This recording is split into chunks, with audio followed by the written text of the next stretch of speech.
This is Talk Star Wars, the official podcast at talkstarwars.co.uk.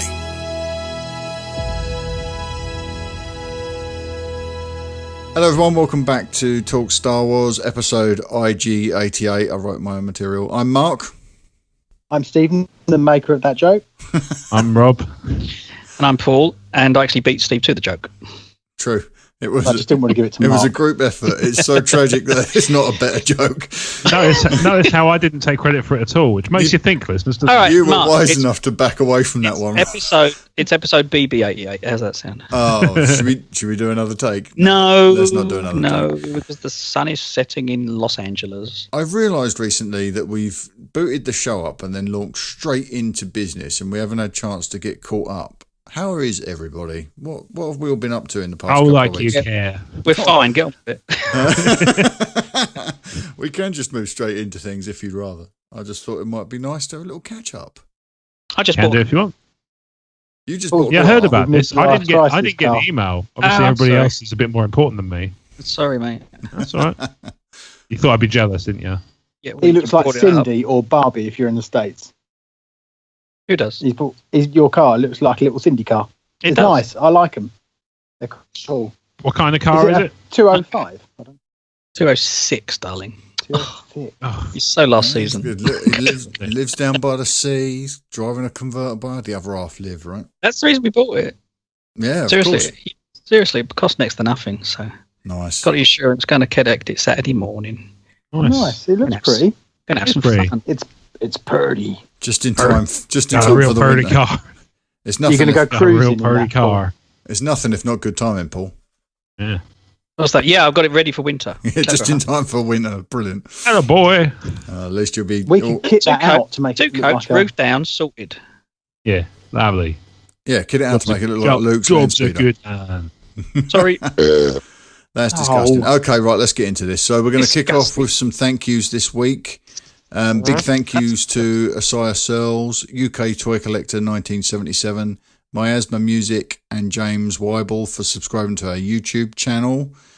Thank you very much. That's really growing steadily over there. Nice little active sort of side community for Talk Star Wars. It's awesome. So thank you for the support. We got no reviews this week, unfortunately, but don't forget you can take advantage of the Ron Burgundy policy, which means whatever you write in a 5-star review in iTunes, we will read verbatim as long as it's clean. So if you want to promote something like a podcast or a blog, that's where to do it. Gentlemen, shall we get straight into listener comms this week? Yes. We've had, this week has been crazy. We've had so much in terms of email and messages, Facebook messages. It has been insane. In fact, next week's show notes are almost full. That's how much we've had. I've rolled stuff over. We've had a lot of emails on the same subject, so I've picked one so that we're not covering the same subject all the time. It's been insane. So thank you very much, everybody. Keep them coming. There's been people that have sent an email and I've put it in the show notes, and then a couple of days later, that same person has sent another one. So I'm trying to space these things out. So if at some point your email drops off the map, it's because you've sent something that's overwritten it. So Fools. Trying to be fair, but lots of activity. So thank you very much for that. So on that subject, if you want to send us your questions or comments via Twitter, Facebook, or you can send us an email or a voicemail by attaching an MP3 to talkstarwarsinfo@gmail.com, then do so, and we will add you to the show notes as long as there's room. Gentlemen, this message is coming from Mark S. Skywalker. It's less a question, more of a comment. So he says, the question of would Obi-Wan go with Leia is an easy one. I say this because though she didn't get to Sorry? Oh, look at her. You definitely would. Let me start that. I'm going to edit now. I'm not actually going to edit because it's work. I'm going to edit as I go. The question of would Obi-Wan leave with Leia is an easy one. I say this because though she didn't get to him, her message did, and he was going to go to Alderaan with or without Luke. We know this because he asked Luke to come with him, and when Luke was reluctant to go, Obi-Wan said, "You must do what you feel is right," of course. Now, when it comes to the question of would Obi-Wan leave Luke at an earlier time, I think he would be very reluctant to leave. it would take a threat of monumental proportions to get him to temporarily leave Luke on Tatooine. So this, I've put a little note in the show notes saying we had a few emails on this subject, the subject of Obi-Wan leaving Tatooine without Luke. So I've just sort of pared it down and taken this one because they're all kind of getting at the same thing. Okay. Most people that have written in sort of suggested that they would prefer it if Obi-Wan did leave Tatooine in his own movie. That's kind of the general census, although a lot of people did echo our sentiments on how you could do a movie in one setting and still make it seem varied by different locations and different biomes, Steve, and lots of colourful characters, original characters, so that it would seem different. But guys, what do you think about Mark's comments here that Obi-Wan was good to go? Because is there room for us to say that Obi-Wan was sort of playing, he was kind of bluffing a little bit, because I kind of think he got the impression that it was going to happen one way or another. Do you think? I don't know, actually, because I only just thought of the context of this, what he said now. I mean, the fact that he says you must do what you think is right, of course, gives him onus to stay. Mm-hmm. I think Ben was going anyway.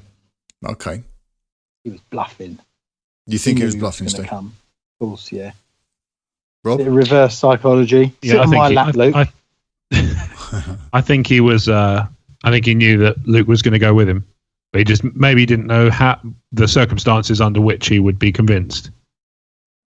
Right, because obviously, he might not necessarily know that Luke's aunt and uncle have been killed, but he might know that something's going to happen to set things in motion to detach Luke from Tatooine, but without necessarily knowing what that event would be. Yeah, the more the whole thing about that's right. Is, when he says you must do what you feel is right. Well, doesn't that lend itself towards some sort of Jedi vibe? Feel. Yeah, I think so. Yeah, I think that's a valid read. I think.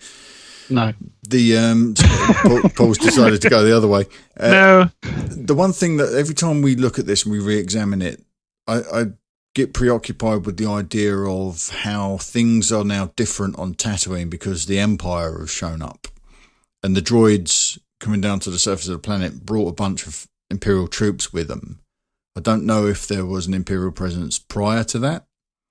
Even if it was just like a caretaker, like on Lothal in Rebels, if there was some sort of presence on Tatooine, or if the Empire had pretty much left that to the control of the Hutts, and But my feeling is that Ben now knows that an armada has followed those plans to the surface of Tatooine. It's the least safe place to leave Luke, even though Luke is now 20 years old. It's the least safe place to leave the New Hope. Yeah. In fact, I'm going to play a rather lengthy audio clip. Did you guys get to listen to that this week? Yes. We're going to discuss that in a little bit because it does actually sort of reframe some of this conversation, doesn't it, a little bit? Let me just test this now, actually. Oh, what's that done updating? I'm glad I tested that because there's no audio and Steve would just make fun of me. There we go. Right. Shh. Okay. So I'm less inclined to believe that Ben would go without Luke because of the Imperial presence, unless like he'd written Luke off and thought he'd go with Leia in light of that clip we're about to listen to in a minute. So do you think that colours it in any way? No. I do not. You still think he would have gone and left him? Yep. No, I think he would have gone. I think he would have taken him with him no matter what. I think he would have left him. No, but there might have been the situation where he had to leave him. So you've got to go along the idea that there was a leave or stay situation. He would have left him because the needs of the many way outweighed the needs of the one. Right. Oh yeah, I mean, if it was a case of if it came to that, then I think you're probably right. But I don't think. I think he knew it wasn't going to come to that. But like I say, he might not have necessarily known what that entailed. Right. Gotcha. This is going to be one of those things, I think, where I don't think we're ever going to get an answer, and I don't think the Obi-Wan movie will even make it definitive, will it? because we don't need answers to everything, though. I think it's okay. No, you're right. We don't, but it's. Well, Rob, can you give us an answer, please? Yeah, we don't. Maybe some people do. Some people almost certainly do. Yes. Okay, we've got a message from Dave Donovan. Who would like to take Dave's question this week? Don't mind. Go for it, Steve. Can I just fill space for a minute while I find the show notes again because they've disappeared. There you go. Okay, a question for my boys and our gang. Right. Which one am I? You're in my gang. Okay. My gang. All right, Gary. Here's a thought. We all want to see Luke turn up at some point and wreck shop, showing how powerful he is, maybe against his will, but he has to answer Leia's call at some point. But if he does that, there has to be a responding force in 8 and 9 to present a threat to him, no? Either via Snoke or possibly whoever is behind him, stroke he's representing. No? Question mark. Meaning the more powerful evil outer reaches stuff Palpatine was searching for. Or could it be as simple and tragic as Luke facing off against Kylo and he simply can't fight his own blood and sacrifice himself? Not sure which I'd prefer as a satisfying resolution. One is more personally dramatic. The other leaves the door open for further stories. Hello, JJ. Love as always to hear you guys put this through the mangler. Dave, did you edit that question? No. I need to start. Apparently not. I need to start slinging some punctuation in there for you chaps. There's 2 breakdowns in here as well, actually, Steve, because one was a leftover from Dave's original question, which was last week's, but I've replaced it with this one from this week because it was a little bit more tantalising. Right, it's a good question, so breakdown, should there be bigger bad for Luke to face in The Last Jedi, or should it be a small personal thing like Luke versus Kylo? What do we think? Answers on a postcard, please. Did you, Steve? You wouldn't because you're not in the group. But in the VIP Facebook group, there was an image of a Lego Snoke with a small hologram. Yeah, and the person I've seen that. I've seen that before. Was suggesting it was Palpatine. It's blatantly, really, obviously not. It's someone in the group said it was Kylo Ren, and it is. Yeah, you can see it. If you look closely at it, it's got like dark hair, kind of. Right. It's darker at the top where the hair would be, and it's obviously a Kylo hologram rather than a cloak. It looks like a hairstyle. Someone got the wrong end of the stick at Walmart then. Yeah, probably. So do we either that, or maybe it's a misdirect. Do we think there should be somebody bigger and badder behind Snoke pulling the strings? No. I don't think necessary at this time because we need to find out Snoke's backstory anyway. So yeah, exactly seriously. What I said. Yeah, I think it would be ill-advised. Otherwise, it's skipping over stuff that people want the minutiae on. Yeah. Yeah, like the origin of Snoke and who he is and what his story is and that sort of thing. Yeah, flesh it out. But we're definitely not going to get that in The Last Jedi. Ryan Johnson's indicated as much. But I really love this, and I think we touched on it last week. The fact that Luke might not be able to go up against or might not be able to do what he needs to do in order to defeat Kylo Ren because of him being Ben Solo. So I kind of really like the idea of this personal battle between Luke and Kylo Ren that Luke won't be able to win. Okay. I like that approach personally. I don't need the bigger, badder bad. We got a big enough bad guy in Snoke. I don't know if we need somebody scarier in the corner. Agreed. Twisting moustaches, but Star Wars works best for me, I think, when it's personal. Yeah, indeed. Paul, Paul, I'm going to throw it to you because I know you can't speak. No, it's all right. Well, if you don't mind the occasional tapping, it's okay. Right. I'll take care of the situation now. You killed it. One of the things with Star Wars is you have subtlety before the crescendo. I know it's a tried and tested formula again and again and again, but we're on basically part 2 of the trilogy. technically from this point of view. So let's go easy. Number one, we've got to get to know Luke again first. So how much can you actually pack into this story? So let's deal with Kylo's sort of probably coming of age. We don't know which direction that's going to take him. We've still got Rey coming of age. We don't know which direction that's going to take her. We can't pack all this in to have another enormous, like, big boss level thrown in as well, because we do need to learn Luke and we do need to learn Snoke. So let's just deal with what's coming our way. Plus, we also know we've got the barrier coming down, obviously, on Carrie stroke Leia situation. So there's already enough to take in at the moment. Yeah, no, I think Paul's right. That's really well made. Well made. Yeah, totally agree. And also, when you think of Empire and A New Hope Empire, it really didn't matter that you didn't see a lot of the Empire until the end, Return of the Jedi, because how deep is an evil character? They're just evil. You don't need to get a lot of personality from them. You just need to know they're there, and then at the end, you can confront them.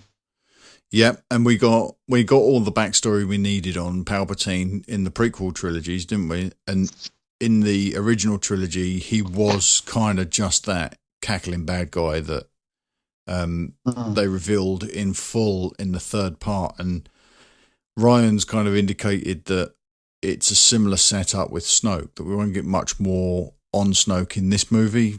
Whether or not they'll reveal anything about him in the third movie, I don't know. But this movie we're just going to get as much Snoke as we need to flesh out this story. And as Paul rightly said, reintroducing Luke into the Star Wars ecosystem has to be paramount importance in this movie.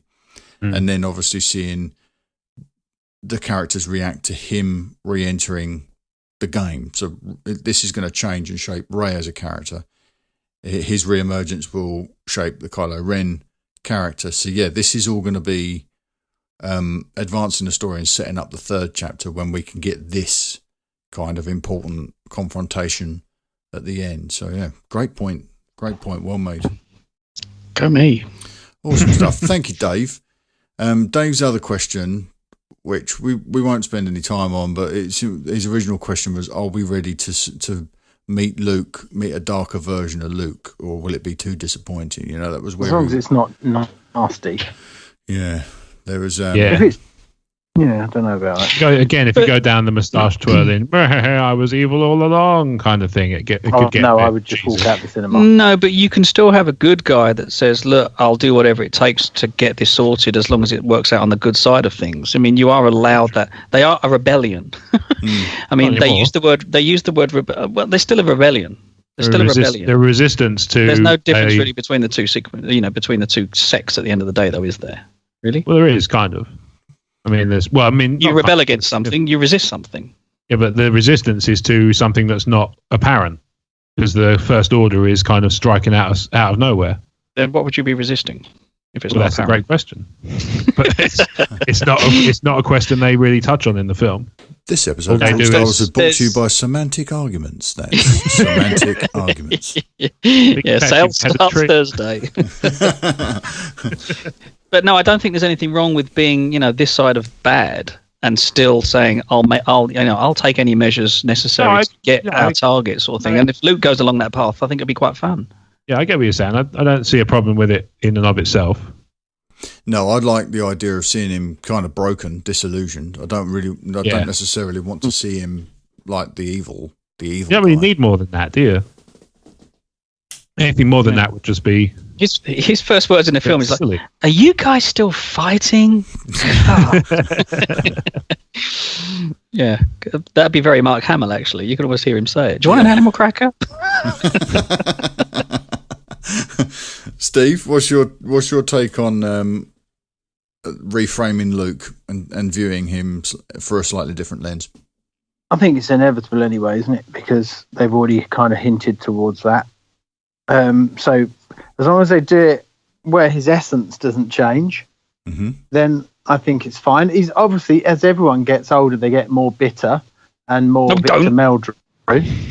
Maybe that's what I do. I don't believe it. What are you doing here? I don't believe it.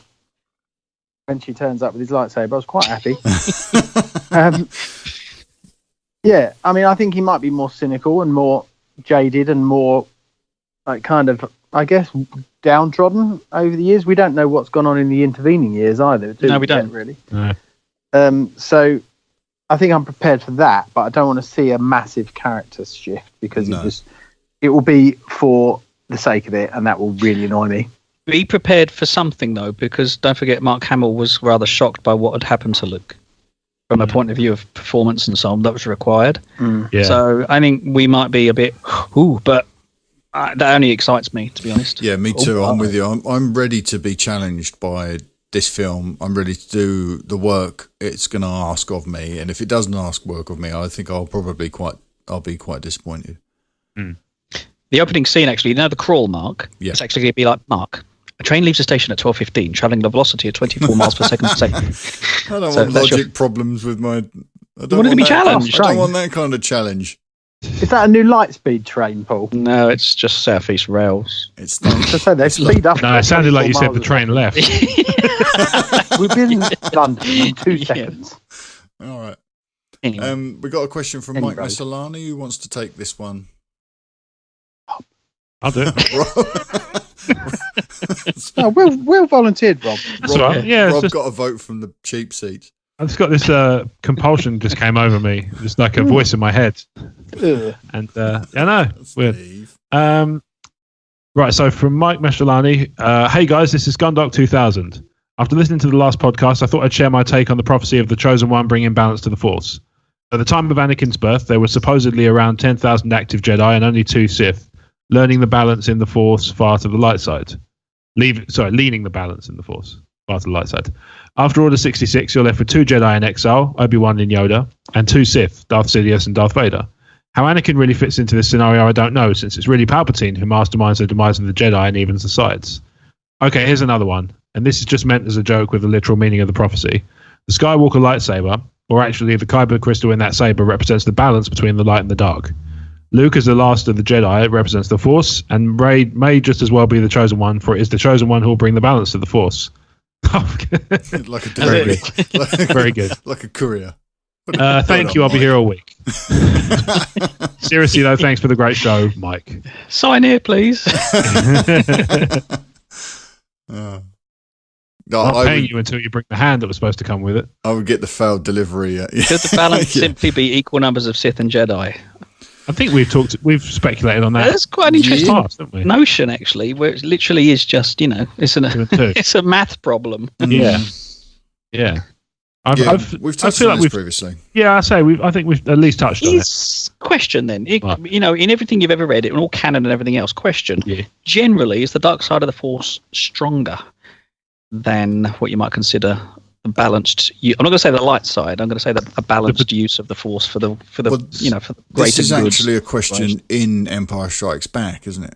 Luke asks Yoda, "Is the dark side stronger?"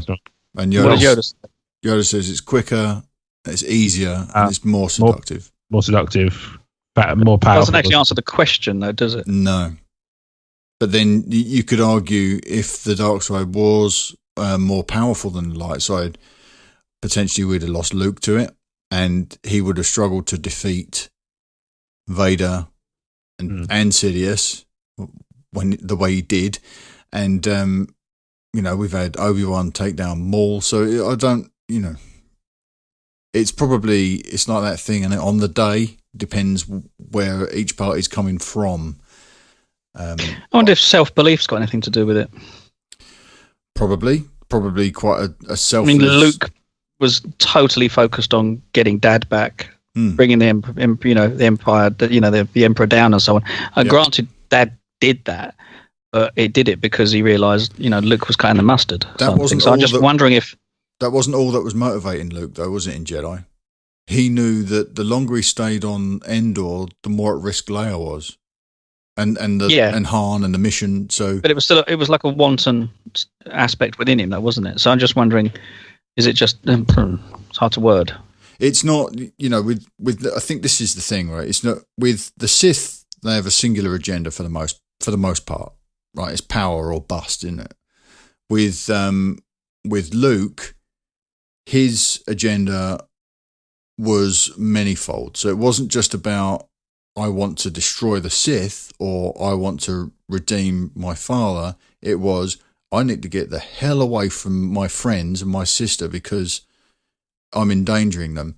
everything that motivated Luke was completely selfless, and he was willing to die to protect the ones that he loved. And it wasn't until the end when he knew that the fleet, there was a bigger picture that Palpatine had put into play, that now the fleet were in danger as well, because the Death Star wasn't what it appeared to be. It wasn't this project partially completed. It was actually fully functioning. It was then armed that and he had operational. to put you fully armed and operational. Exactly. He then knew that was the time to step up his game, but he was willing to sacrifice himself. So that's the true strength, isn't it? To be, maybe that's what won. the Sith are willing to kill for what they want, and the Jedi are willing to die Willing for to what they die want. for what they want. Yeah. Yeah. That's okay. I think it's touched Mark, on in the Rob, can you do us a favour? Can you just say fully operational and so on? operational. No, in your voice, you cretin. Could you summon Palpatino for us, please? Yeah, sorry, what was the line? Rob, do you know what Star Wars is?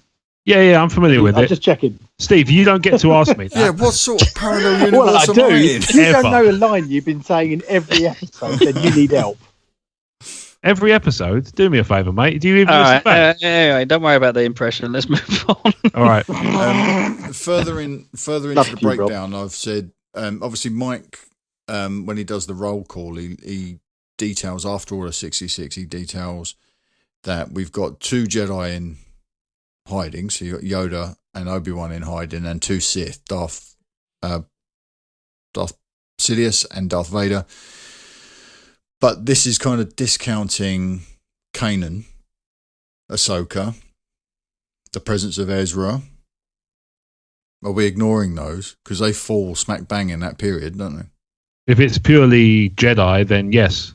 Because you can ignore Ahsoka instantly. Anyway, because she's not a Jedi. Yeah. Yeah, and I reckon by the end of Rebels, Kanan and Ezra will have to go down that path to make that make sense retroactively. Mm-hmm. You know, maybe they go off into the sunset with Bendu. I don't know. True, but this is assuming that balance exists after Order 66 and not after the action taken by Vader, right? Yeah. Because you got. Well, actually, yeah. I suppose it depends on when you interpret the balance to have been served. Exactly, which is an interesting question about Anakin, isn't it? Does he complete his destiny and bring balance as Darth Vader, or does he do it as Anakin Skywalker post Vader? Yeah. That's the question. Does he actually enact it in Revenge of the Sith? Does he do it between Revenge of the Sith and New Hope, or does he do it at the end of Jedi? Because they're very different things, aren't they? Absolutely. Because if it is just this thing where balance means equaling out numbers, then that was Darth Vader that brought balance. It seems like the kind of thing that the Jedi wouldn't be on board for, though. So I wonder if the prophecy was literally, taken in a term that the Jedi kind of win, in quotes, or at least the Sith don't win. You know what I mean? What do you mean? Sorry, can you run that past Sorry, me? So in terms of how you interpret the prophecy, because it's a Jedi prophecy, do you interpret that as the Jedi have to, at the very least, even if the Jedi don't win, the Sith can't win? In which case, it's probably served at the end of Jedi because, the galaxy is free of tyranny and all that stuff. Yeah. So maybe it's that kind of, maybe because it's a Jedi prophecy, you have to kind of look at it through those lenses. Is it a Jedi prophecy that the Sith don't react to? Are they aware fully of the prophecy and are they guarded against it and so on? They're aware of it. Yeah. We know that from Twin Sons, the episode of Star Wars Rebels, because Maul asks Obi-Wan, is he the chosen one? Is Luke the chosen one? And Yeah. that's Ben's like, sure. That's when Ben screws everything up and just says, yeah, whatever. Yeah, whatever. Sorry, fanboys, but... If it makes you feel better. you believe whatever you want to believe. You do you, boo-boo. That's a great question, Mike. And it is... there are a couple of different points of view, as there are one to be, I suppose, in Star Wars, that it depends how you interpret balance and where you expect balance to have been delivered. Personally, I think it's the Return of the Jedi that brings about balance. So it's Anakin after the events that lead to his death, and not after Order 66. Right. So, but a very interesting concept that it could be just equaling the playing field for the Force, so that the agenda, the agency isn't being taken from the Force and being used by somebody else to suit their agenda, you know? Yeah. Pretty cool stuff. Paul, you back with us? No. That's a no. Hey, BRB. Yes. Oh, there you he's go. back just in time to read. Sorry. His question from I've got a Jane. rodent problem. You have got a little rodent in a ball running around. Ooh, Sorry, right. okay. A very little From rodent. Jane, is this Weibel or Weeble? Weibel? Weibel. Weibel. Okay. From James W. Oh, sorry. I was listening to episodes 71 and 73 where you were talking about acceptable ways for Leia to go out.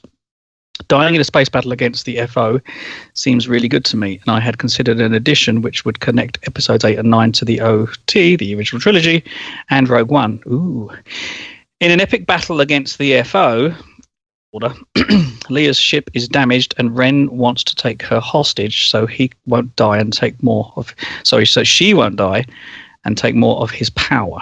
Snoke doesn't want this conflict, so he orders Hux to destroy the ship. Kylo is standing in the hangar bay watching the ship drawn in by tractor beam like Vader in Rogue One. Hux blows the ship up in front of him and creates a massive rift in his loyalty for the First Order. Leia then comes to him as a voice and turns him away from the First Order, mixing Obi-Wan and Luke's roles in the original trilogy. What do you think, fellas?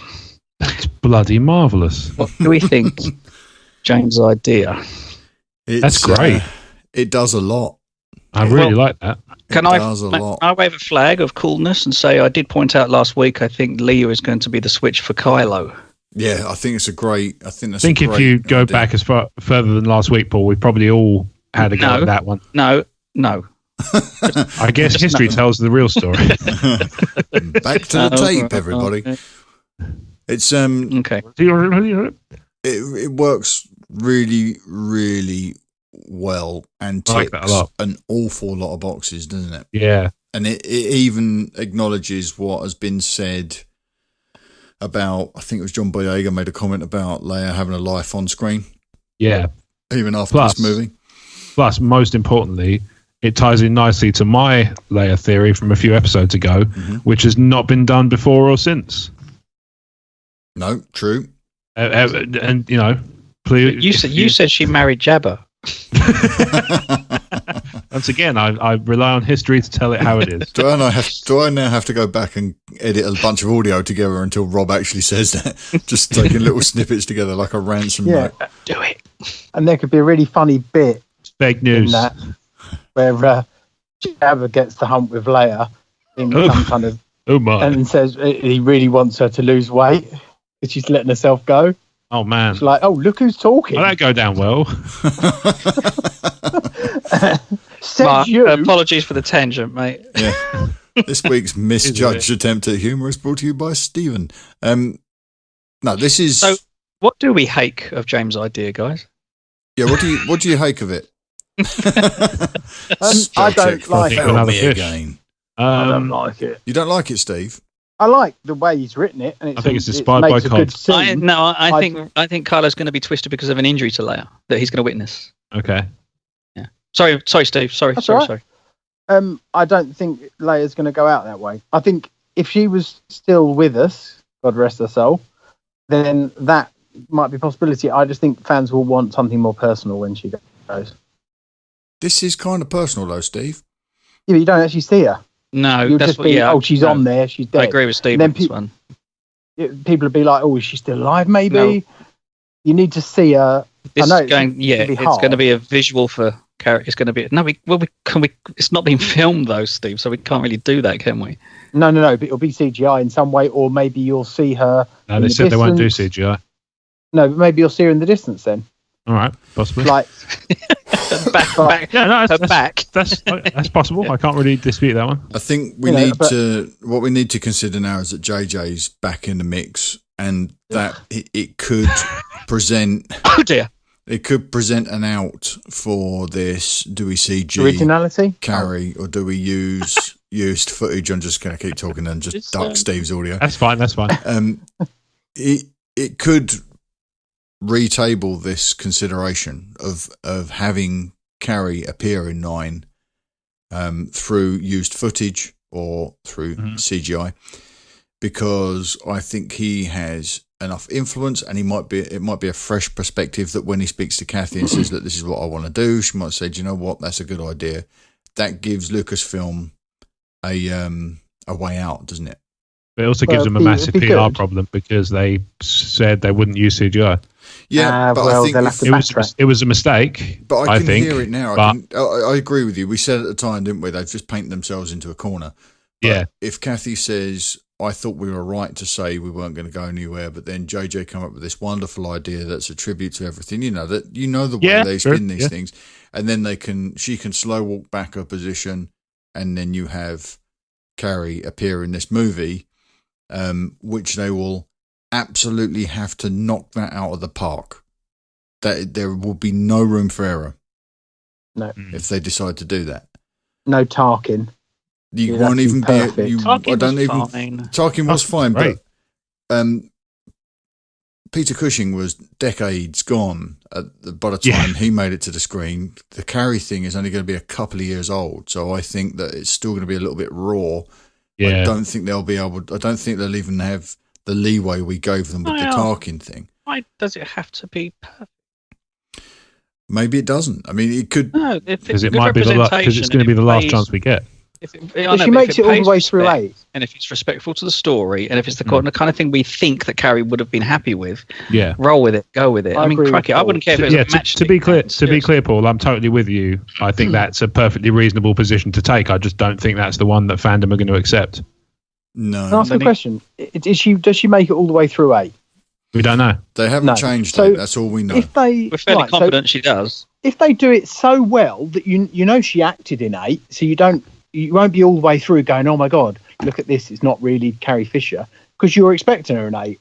But if they do it so that you can't tell, if you're looking at her and you think, all right, this is another scene she did, and then she dies, you'd be like, oh my God, that I didn't even know that happened. I didn't even know that was CGI. I didn't even know. Well, the thing is, this is what's interesting about it, is we don't know what's in the film, and we don't know what's ever been in the film. So if the plan is that Leia doesn't survive episode 8, that might have always been the plan, but not certain people aren't going to believe it. No, they're going to be like, you only did that because she's not around to film episode 9. But actually, the plan might have always been for her not to make it through the whole film. No, but I thought we already knew she was in 9 when she was live. Yeah, but again, I come back to this over and over and over again. If there's one franchise where death is not an obstacle to appearing on screen, it's Star Wars. Mm-hmm. You don't need to be alive to appear on screen in Star Wars. Yeah, well, she'll come back on 9 as a ghost then, and that'll be CGI. So that will. But that makes more sense. Yeah, because that's a bit easier to. I feel like it's a bit easier to get away with. Can she? Yeah, why not? Well, because she's force sensitive. She's not. Yeah, she might have been shown that much. This is why I think James's suggestion here ticks an awful lot of boxes, because it gives you the freedom with Leia's voice to get around the obstacle of Leia perishing in this movie and not having Carrie to sort of deliver any blue ghostage. It seems a bit of an out to me, like a. Yeah, but they're going to need an out, aren't they, Steve? No, but this seems like the easy way out. You don't even need to deal with it. Just blow up a ship, and she was on it. But this then, if you think about it, it puts Leia in the Obi-Wan position of sacrificing herself for the greater good. Yeah. I get all that. Yeah. And then it puts Ben Solo in the Luke position on the Death Star in Episode 4. So it does a lot of. It does a lot of work for the ring theory and the echoes and all that sort of stuff. Just moving your characters into different roles, with different story responsibilities. So in a way, I kind of like this, that she might be, if she's murdered by the First Order, it gives Kylo motivation to change, and she can be there as the disembodied voice helping nurse that change along. That kind of works for me. Although I would prefer that Leia's fate be left to her, because it's more in keeping with the strength of that character, that she has agency over the decisions she makes. And if the decision is to grant her son a stay of execution, that would be enough to drive her away. And Rob, we fall back on your idea of exile. Yeah. That, to me, as much as I love James's suggestion here, the exile option is my favourite at this point in time, because it enables Leia to make a decision that shapes her destiny, and she's not then subject to somebody else's decision making. But exile is such a neutral ending. Yeah, only because the original plan might have been to bring her back in episode 9 for a grand return, which it was. They just won't be able. Yeah, but then they might not be able to. They just won't be able to do that because they physically can't, and that's we have to. I think fans have to accept there are certain things that just can't happen anymore, and we just have to make our peace with that, because it's physically impossible and if it's done in CG, not only prohibitively expensive but also not what is wanted, because people won't be happy with CG to replace her in episode 9 if she turns up in episode 9, because they're going to want the real thing, but we can't have the real thing. It's not physically doable. One thing seems certain, and that is that the story will need to be wrapped up in 9. Yeah. Because nothing's changed in 8. Mm-hmm. And so that the fate of that character was left open for the next movie. So whatever they do, they're going to have to wrap it up there. It's not going to be neatly tied up at the end of Last Jedi. It's going to be difficult to kill her off at the beginning of, if you pardon the horrible expression, I mean kill off Leia. Of course. Obviously. Yeah. It's going to be difficult to do that at the beginning of 9 without really putting the kibosh on the film for everyone that's sitting in the movies. Oh, great. I've got to watch the rest. Do you know what I mean? It's going to be a real moment, isn't it? You'll be thinking about... Because you'll be thinking about Carrie Fisher and not invested in the film. But we're going to be thinking about her anyway. Yeah. Then you can get around that. Even all the way through 8, knowing she's, from the point of view of the movie, the character of Leia is alive and kicking and everything else, we're still sitting there. I'm not sure you would ever kill one of your favourite characters off at the beginning of a movie that's supposed to be semi-light-hearted and not like a really serious, depressing drama. This is a difficult one. I'm going to make a suggestion, right? It's a fresh idea, so forgive me, but I'm trying to find a way to honour the character of Leia and pay a degree of respect to Carrie. And by that I mean not recasting, not doing CGI. If she does, just take Rob's exile thing for The Last Jedi as an example here. So we don't kill Leia off. She makes a decision and then puts herself into exile and says, I can't be any more help here. I need to go, right? So she leaves, goes into deep space or whatever. And then we get into episode 9. And what we've always believed is that she would make a huge return in episode 9 and bring with her like a fleet of craft in some support capacity. Maybe Maz Kanata will be there. Maybe Lando Calrissian will be there with like privately owned industries spacecraft, and Maz will bring like a bunch of pirates, whatever. Leia will rock up with an armada. We could learn in episode 9, especially if it makes a jump in time, which there is no gap in time between these two films. If there's a gap between The Last Jedi and episode 9, we could learn that Leia's gone away and built another rebellion, and that's a ragtag fleet that shows up at the end. And you could have, like Billy D. Williams reprise his role as Lando and say, Leia sent us when this armada rocks up. Then you can see the characters that had the life off screen, or on screen, but off camera, and done what the character would do, which is find another way to fight and put together another outfit that would come in and save the resistance. That could be a way to sort of show that she's had a life off camera in the universe, still doing what she does as a powerful leader, and then we get another familiar face come in and says, look, Leia sent us to get involved here. It could be a way of getting around it, I guess. How would something like that work for you, chaps? I think that makes sense. Let's say I like the idea that she was exiled in 8 and then she'd return in 9 because they realised that they need everybody they can spare. And this time, and if they go down that route, they could just have her envoy kind of sent through on her behalf with another beloved character. Mm-hmm. Or it could just be, an existing beloved character, like maybe Poe goes with her in a show of solidarity. That sort of thing. And then maybe he comes back. Yeah, with the ragtag armada. Mm. Yeah, and I mean, you can still have, if you go down the route of having her sort of obvious, I think I talked about it at the time, have her come back in a ship and you only see her from the back, but it's very obviously meant to be her, much like we said in the teaser, like we had in the teaser trailer. Indeed, with the holographic map thing in front of it. That's that sort of thing where you can see it's blatantly her. You can do that in CG. It's very, very minimal. Well, you could do that with excised footage. You could do that with excised footage. Do it with an extra. You could do it with an extra. Mocap her daughter. You could do all sorts of stuff to get around the issue there. And I think that would be a perfectly good send off. Like I say, we can't just say, oh well, they need to do it properly, because it's not that simple. They don't have the luxury of calling her in for a couple of days of pickup shots to get it right. I can't imagine any situation where anybody reasonably could say this is how they can do it right, because nobody knows ultimately. Everything's going to upset somebody. So all you can do is try and please as many people as you can and hope that it's enough. Yeah. Well said. I like what you were saying in that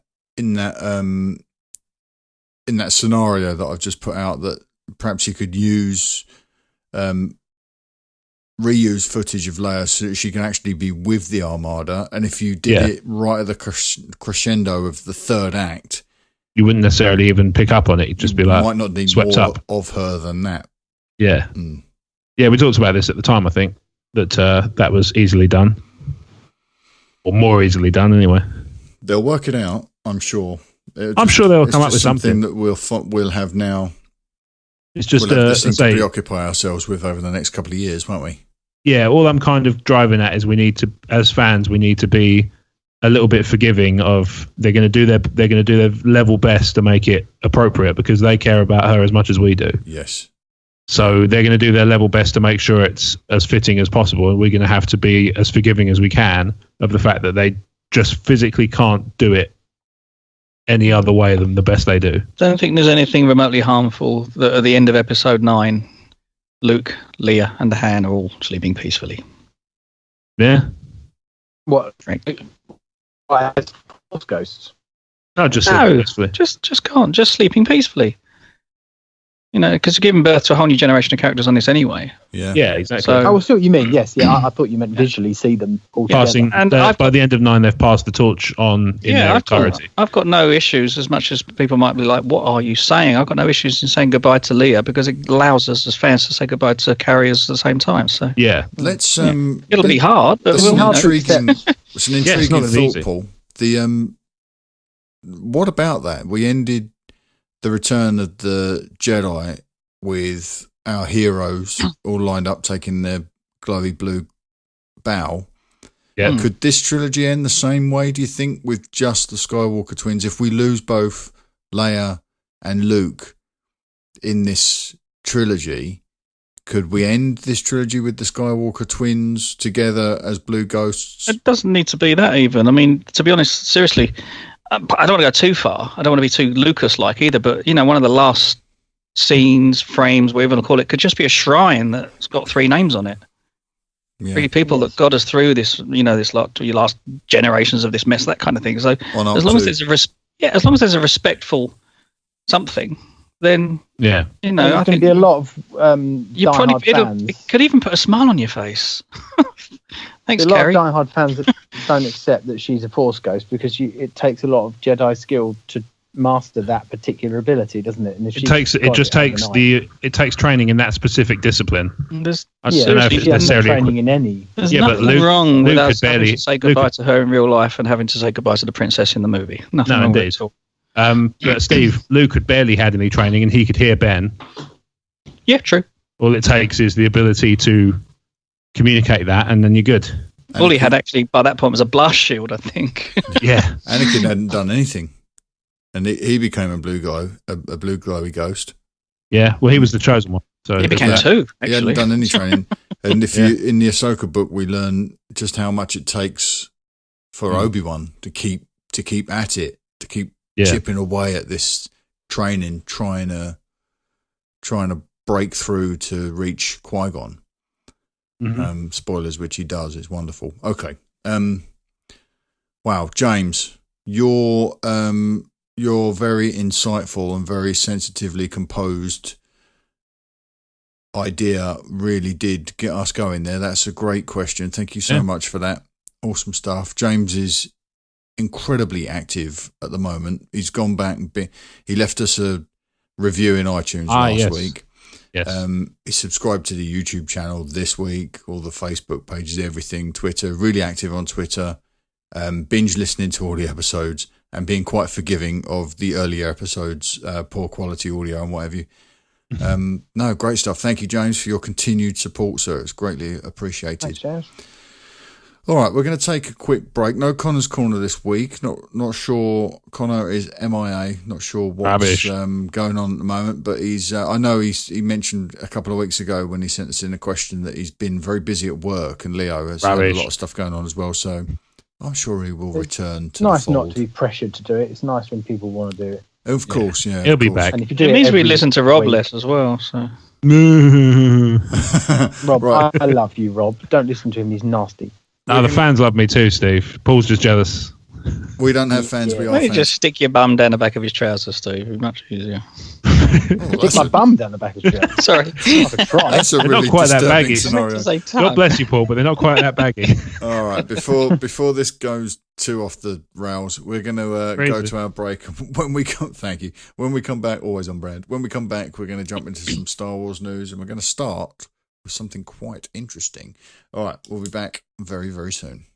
If you'd like to support what we do here at Talk Star Wars, you can do so by becoming a TSW sponsor. For as little as £1 per month, given securely via PayPal, you'll help us keep the lights on here at Talk Star Wars. When you become a TSW sponsor, we will automatically make you a TSW VIP. As a VIP, you'll get access to an exclusive stream of content that provides you with a daily podcast called the TSW Kessel Run, membership to the TSW VIP Facebook group, priority releases of shows such as the TSW Toy Box and TSW Comics. You'll also get priority access to the TSW Feature Com series and weekly Facebook Live and AMA sessions. There are also newsletters and a monthly prize draw. Head to talkstarwars.co.uk/support and become a TSW sponsor today, and the Force will be with you, always.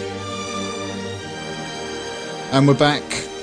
That was our VIP spot. So if you did want to join our ever-growing VIP community, head to talkstarwars.co.uk/support. And now we're going to get into some Star Wars news, and we're going to kick things off by looking at a new book that's coming out in October. It's called Star Wars: A Certain Point of View, and it's a book containing 40 stories by 39 authors and Chuck Wendig. It will drop. It's going to drop at the start of October. There's a couple of really interesting things about this book, especially the audio book version, which I'm really looking forward to, because it will include the voices of John Hamm as Boba Fett, of all things. Okay, interesting. And also this amazing story that involves Yoda. Now, we've just listened to a clip. We've made a decision not to put the clip into the show because we don't want to get into any trouble with anybody. But we've just listened to the clip during the break, so we're going to discuss this now. It's a small clip from the Yoda story, and personally, I think it's absolutely wonderful. Rob, you don't think the same way? Not so much, no. What's wrong with It's what I heard it referred to by Steele Saunders as pandering, endless retconning. Right. And this, for me, it does nothing. It adds nothing. It changes nothing. Right. And it's if you're gonna tell a story like that, for me, it kind of ameliorate the existing canon. It does nothing. I mean, admittedly, these stories apparently have got some creative license, so their canon status is kind of soft. soft canon. Yeah, it's kind of questionable how thoroughly they're to be followed. So knowing that, I'm bothered by it less. Mm-hmm. I use the word hate in the break, but hate's a strong word. I don't actually hate it. And actually, I'll tell you what, the audio production on it is phenomenal. Second to none, isn't it? It's nice. So good. And the voice work's amazing, as they always are. I think it's Mark Thompson. It sounds like Mark Thompson. So that side of things is great. But for me, it doesn't add anything. We discuss this a lot on TSW Comics. Rob and I always judge a comic book by whether or not it adds to canon in both directions. So if we drop into a character's story and it doesn't change the way you viewed that character up to that point in canon, and then change your point of view going forwards through canon, then it hasn't really done much at all. Now, the Darth Maul book, I think, is something that does nothing to enhance that character. It's just like this little blip of a story that you could read it or not. It doesn't change anything. Okay. The Lando run does something quite significant. Oh, I love the Lando run. In changing the way you view one character in particular, which is dramatic, heart-breakingly dramatic. Right in the feels. This, to me, it's more the first, whereas it doesn't really impact on anything beyond, I guess, the layer of it. We should I guess we should kind of surmise the clip. Yeah, really. That'd probably be worthwhile, yeah. The clip is Yoda communing with Obi-Wan. And this is, in my interpretation, this is Obi-Wan after death. Absolutely. I've seen some people online interpret it differently. No. No, there's literally uses the words "for me to be with you." Exactly, yeah. And he disappears at the end. Yeah. He disappears at the end, yeah. This is quite a high-profile YouTube channel that I think may have misread it. I'm not going to call them out because that's fine. Tactless, but everybody misreads something sometimes. But it seemed to me when I first heard it, it seemed very clear that it was Obi-Wan after death. And some of the things it did for me were the little things which I think you sort of alluded to there, Rob, were things like the cloak being Qui-Gon's, the blanket being Qui-Gon's cloak. Little things that you can add in there that don't really change much in any dramatic way. It's quite sweet as well. It's very sweet. But what I really do love is the fact that Yoda was all about training Leia. Yeah. And not necessarily about training Luke. Mm-hmm. That's something that I really do like. And also, I think quite a clear indication that Obi-Wan can interact with the physical world. Yep. In his ghost form. Yes, because he remarks on the damp. So now they're saying this is soft canon. Yeah. But the introduction of a concept like that must have been something that was passed by the story group, because seems reasonable. That's a huge deal, right? Yes. So that's the idea of this clip. I'm sorry if I spoiled something there without giving a spoiler warning. My apologies. In fact, what I think I'll do is I'll probably drop a spoiler warning in. So let me just record that now. This is going to be weird, isn't it? Spoiler warning for a certain point of view. We do spoil something almost immediately, so if you don't want that spoiled, you better check out. What's this we? What's this we? Yeah, it was Rob. Hey, you signed up, Kenosabi, you're with me. Right.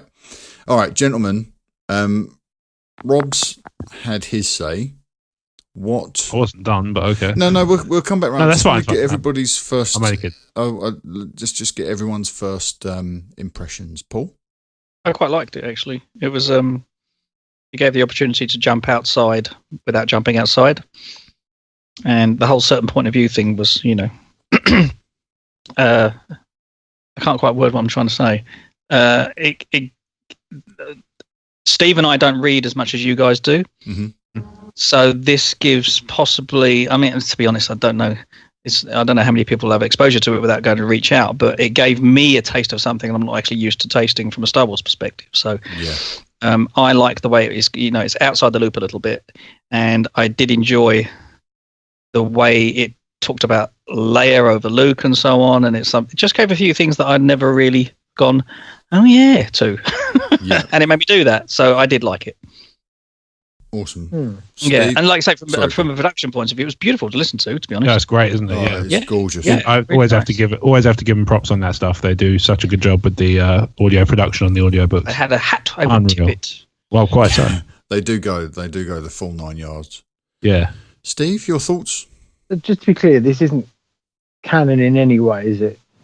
This is just it's soft canon, which means some of it is of no consequence to the story, but I think certainly in this instance, the things like Obi-Wan being able to interact with the physical world will be a canon addition. And who makes this? Yeah, who actually made it? It's made by Lucasfilm. Okay, in that case, I don't like it because it's very childish, and I thought it was actually a bit of comedy at one point, and I thought it was a PK. It got very homoerotic towards the end. I honestly thought it was a Mickey take one. Oh, they got really uncomfortable. Like, oh, I'm ugly. No, not at all. Like, what do you see? It's like, I'll tell you what I see. Soft music plays. Boom, chicka, wow, wow. I can interact with the physical world, you know. What's wrong with that? Prove it. They were talking about pots for ages. You seem to be judging it, though. No, just... That, Steve, I think is probably strange. something that's probably set up in an early part of the story, right? So we're hearing that out of context, which makes it seem odd. But I think when you hear the story in its full form, you'll get it. I think it's it. Yeah. I think that's all it is. It was all right, but it wasn't my cup of tea, to be honest. You think that's it in its entirety, Rob? Yeah. Really? Because he asked about the pot early on in the story. Yeah. At the very beginning, he said, "What happened to the pot?" And he's like, "Oh, it sort of changes the subject." I would be surprised if all that short. I mean, it's only about 5 minutes. Yeah. I'd be surprised. There's 40 of them. Yeah. That's still quite a short audio book, isn't it? Yeah, but some of them might not be 5 minutes. No, that's a good point. Some might be quick. Some might be longer than others. Like the Boba Fett one might be half an hour. Hard to say, really. I'd choose that over Boba Fett any day of the week. What, talking about pots? Yeah. I'm surprised. I'm surprised that there hasn't been more outcry about this John Hamm being cast as Boba Fett, to be honest. Mm. That seems like the pump was primed there for an outcry. Rob, we went around the table to get initial thoughts. Is there anything that you want to add to this? I know that you got quite strong opinions on this perhaps being fan service. Do you want to speak a bit more to that? Well, the question I'll ask is, what does it gain? Like I say, what does it gain? What does it gain the reader in terms of what do they take away from it that they didn't, like you say, that they didn't have before? There's nothing there for me. Only what it does for me, what really caught my attention was Yoda's position on the Skywalker twins. Yeah, but actually I think that makes Yoda look more inflexible and stubborn and set in the old Jedi dogma. I don't necessarily think that's how everybody else sees it, but that's how I see it. Because initially I listened to it and I thought it was kind of, like I say, I thought it was pandering. Because of that. But actually I've kind of revised my point of view. I actually think if it's pandering, it's the worst kind of pandering because it's backwards. Because actually what it does for me is after I listened to it a couple of times, I thought, well, Obi-Wan turned out to be right, didn't he? So all it does is make Yoda look inflexible, look stubborn, look set in his ways, look dogmatic, and Obi-Wan is actually looking up to the bigger picture. In a way, but Yoda and Obi-Wan are both barking up the wrong tree for the entirety of the OT. They want Luke to go and destroy Vader, and what he actually does is something completely different. So in a way, I know what you're saying. We don't really want to see these characters as being in any way fallible, but they both come at the solution to this problem from completely the wrong position. And Luke's the one, and this is what I like about this, how this reframes Luke's importance through Yoda's eyes, because he just thinks this kid's a joke. Yeah, like I'm watching Leia. Now we know what Leia's up to at the time in Rebels, right? So we see her as no, because this is after Obi-Wan's death. So, after New Hope, so she's on Hoth. If Yoda's been watching her, we know what. Probably. We know what Yoda's seen already from Leia, and if he's watching both, we know he sees Luke's the dreamer and she's the go-getter. She's already the activist, which is why I think he's probably invested more of his hopes in her than he has in the boy, because the boy is like this flight of fancy. Yeah. Obi-Wan's seeing something different, but they both want something. Whichever twin they chose, they both want them to go and take a certain course of action, which they don't. Yeah, I mean, the only thing I'll say about that is that at that point, Luke's the only one who's shown any aptitude for the Force. So again, it just paints Yoda as this inflexible character. So he's not even willing to acknowledge that showing aptitude for the Force is enough to be worthy of training.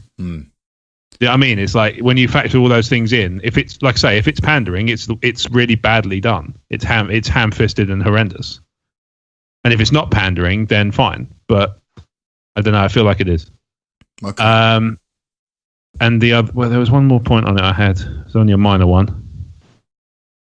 I'd really like it if the writers of new hard or soft canon would just ease up on Obi-Wan a bit, because he seems to be, he's not willing to accept he made a mistake in Revenge of the Sith, so he's decided that Luke's the chosen one in Rebels. It's just like, come on, guys, just stop ragging on him a bit. He turns out all right in the end. Just give him a break. I'm just asking for a bit of understanding. Yeah, that's all. That's not too much to ask, mate. No, I don't think so. Gents, you got anything to add about this clip before we move on? The clip that the audience haven't heard, because obviously we're not going to play it, but. Not really. I mean, I didn't particularly like it. I enjoyed it, but there you go. I enjoyed it. Well, that's an even split then, because I really enjoyed it. I did love it. I appreciate your point of view, Rob, because it's obviously given me something else to consider next time I hear it. But straight off the bat, it really worked for me. Yeah. Maybe it's because they're pandering to me, like you say. And that was another thing as well, is have a listen back to it and realise how much of the dialogue is just reused from Empire as well. Yeah, that is a bugbear of mine. Yeah, but that doesn't matter. Filoni does that a lot in. Yeah, but if it's literally verbatim, it matters. Yeah. You can read that. Thesauruses are easily affordable and readily available. I do that. I know. Do you repeat watch the movies? Yes. But of course. This is just another version of this. That's actually adding to it. Different. Paul. No, I actually don't think watching the same piece of media twice is not the same as looking at two different pieces of media and seeing them exactly the same. That's ridiculous. No, I don't agree. What are you talking about? I do get no idea what you disgruntled when I watch Rebels or Clone Wars and they do crib entire lines from Star Wars because they're not calling attention to themselves. And that's something that's a sin that Filoni is guilty of and has been for a couple of years. And I do find sometimes when it's egregious, it does take me out of the experience. This it doesn't bother me. I saw a couple of examples of it here, but it didn't bother me too much. It wasn't quite to Filoni's level of egregiosity, egregious plagiarism, but sanctioned egregious plagiarism. Cool. Blimey, you're getting long now. There's a hashtag. All right. I don't think you'll be able to get anything else in the tweet, will you? No. One more. Sorry. Tell you what I liked about it. If you could have been in the room with Boba Fett and Darth Vader before Han and Leia and Chewie turned up, you get an extra conversation. That extra conversation doesn't add anything to anything, but wouldn't it be nice to listen to it? Yeah. If you could have been in the room with Tarkin and such before we'd gone in there with I just like the additional dialogue that we wouldn't pick up on normally, and if other bits are thrown in, so be it. It's just it just gives it an extra bit of scaffold and it adds to it. Yeah, and it like just furthers the experience. When you read a novelisation of some of these books, it does that. It elongates a scene, or it gives you a just fine with me POV. And the radio dramas did that as well. They coloured in a whole bunch of stuff that. When I started watching the films, because home video wasn't even a thing when I was very small, but when I listened to the radio dramas... Did you have Wi-Fi on the Ark, Mark? Yeah, we did, yeah. We had, I'll tell you what the F stands for when we finish recording. radio dramas ended up seeding things that I was convinced were in the films, and then when I watched the films, I was surprised they weren't, because they'd become so indelible in my experience, having heard them in the radio dramas. So, sorry about all the big words. All right, one more thing on the certain point of view. I think we touched on this last week, didn't we, Rob? This thing about the story Time of Death. Did we touch on this last week? I can't remember whether it was on here or... The what, sorry? No. Cavan Scott's Time of Death. So this is a story that follows Obi-Wan Kenobi in the moments after his passing. So there's a little passage. There were all these little teaser images that came out, almost like little Instagram posts for this book. And they had little lines of dialogue from the story. So there's a quote here that says, "My name is Obi-Wan Kenobi and I am dead. I know how that sounds. Crazy old Ben and his crazy stories. But this isn't crazy. This is happening. At least I think it is." So we're going to get an insight into what happens to Ben's essence after he's died on the Death Star. And I think that sort of thing is a really interesting use of this kind of platform to explore those moments. So it doesn't necessarily have to impact on canon at large, but it does give you a new insight into that character's journey. All right, so the idea of this Cavan Scott story, Steve, is that it follows Obi-Wan just at the moment of his death on the Death Star. So we get his sort of introspective POV on what it's like to suddenly become one with the Force. And that passage is in the show notes that I just read out. Yeah. So how do you feel about a story like this that shows you a different perspective on the character's journey in the story, but in a way that won't impact on the story proper in any negative way? So it follows after his passing, does it? Mm-hmm. Well, as a like when he's in the Force. Yep. Okay. Right. It's an interesting way to explore the story, isn't it? You're going to see the other side, then, I take it. Yeah. No, that would take all of the kind of unknown away from it, I think, for me. And if you make something more appealing, like heaven, for instance, you wouldn't be invested in real life because you'd be like, I don't care if they die now because it's better over there. If you know what I mean. Right. I sort of. I think sometimes it's best not to see and let your imagination do it. That's okay. All right. I'm not sure. That sort of ties into your issue with midichlorians, right? That it takes that, it sort of removes that mysticism. Yeah, demystifies it and makes it very scientific. Yeah, I think so. Depends how much they expose it, really. Yeah, true. Yeah, it could still be framed from Obi-Wan's point of view as a mystery. Yeah, I mean, this entire story is basically going to be him telling it from a first-person perspective. Yes, I would imagine. I presume so. I mean, from that perspective, as little or as much can be.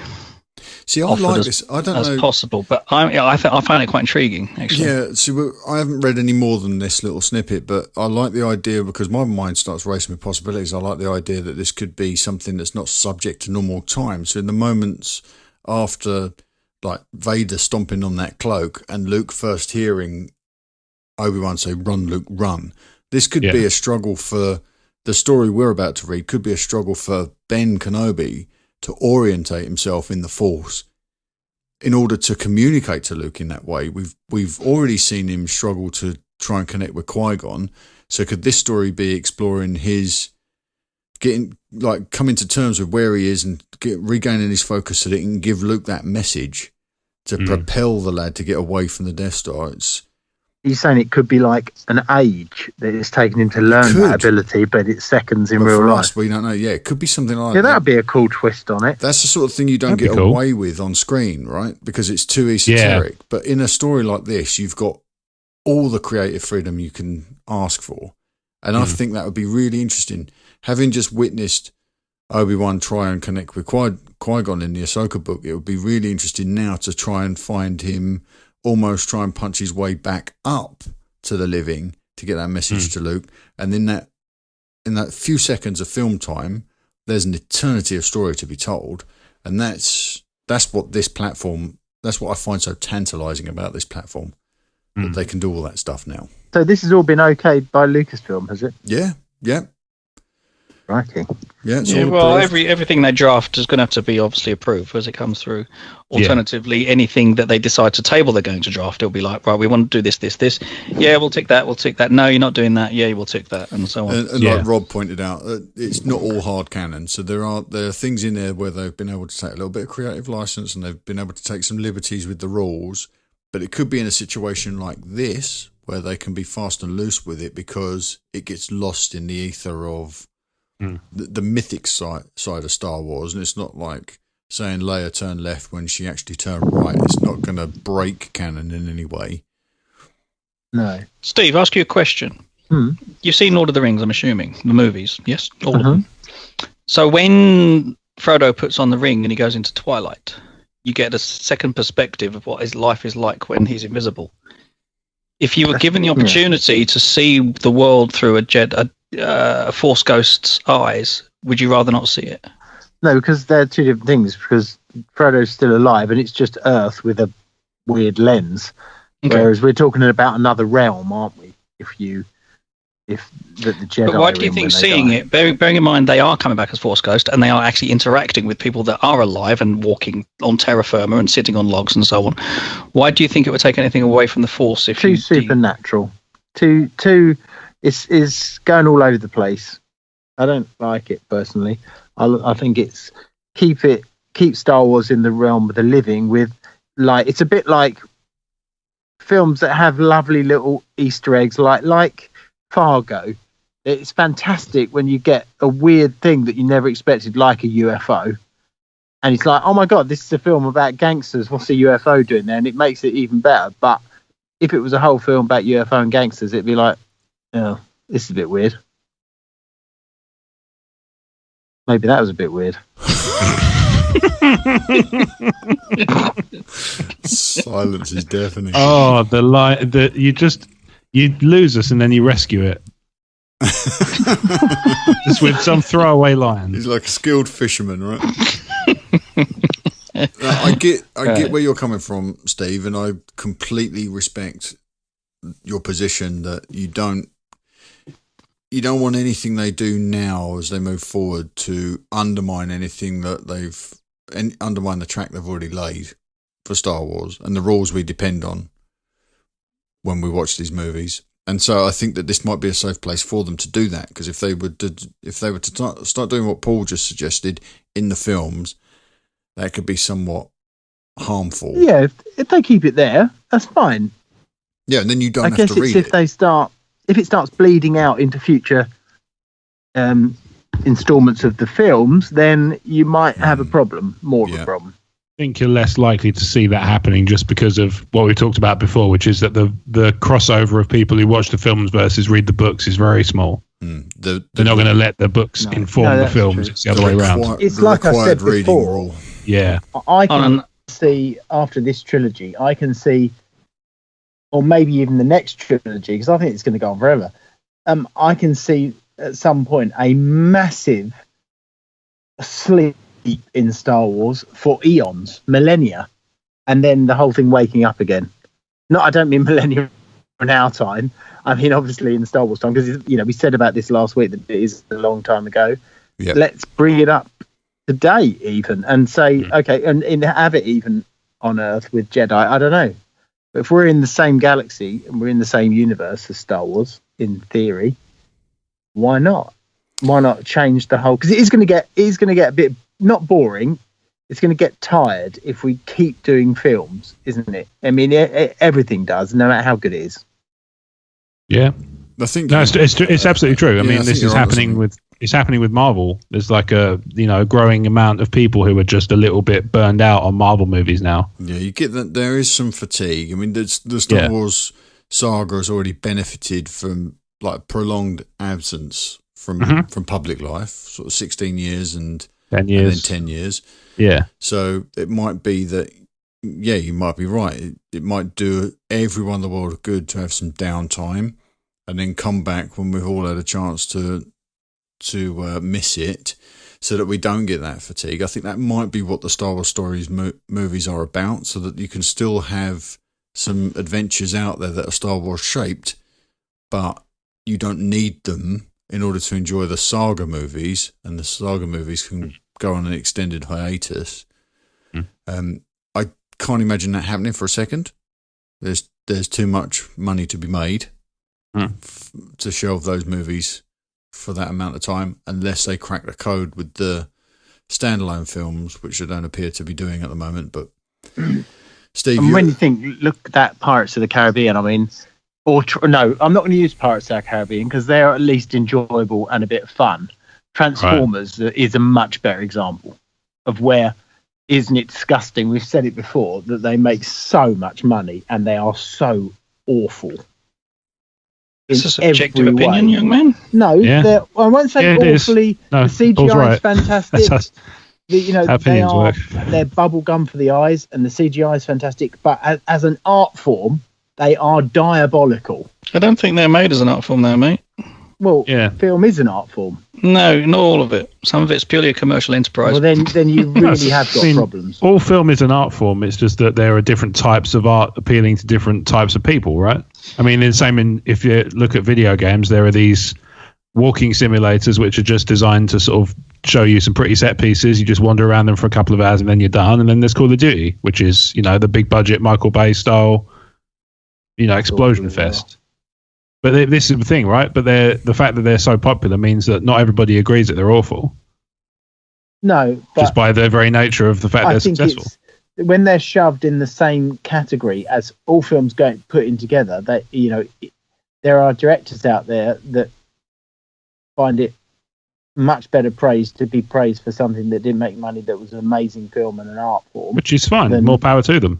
But that's not everybody's motivation for doing it. Some people want to do it for the money. If studios get wind that actually you can make something that's pretty as an art form. Oh, Steve. Sorry, can't say that.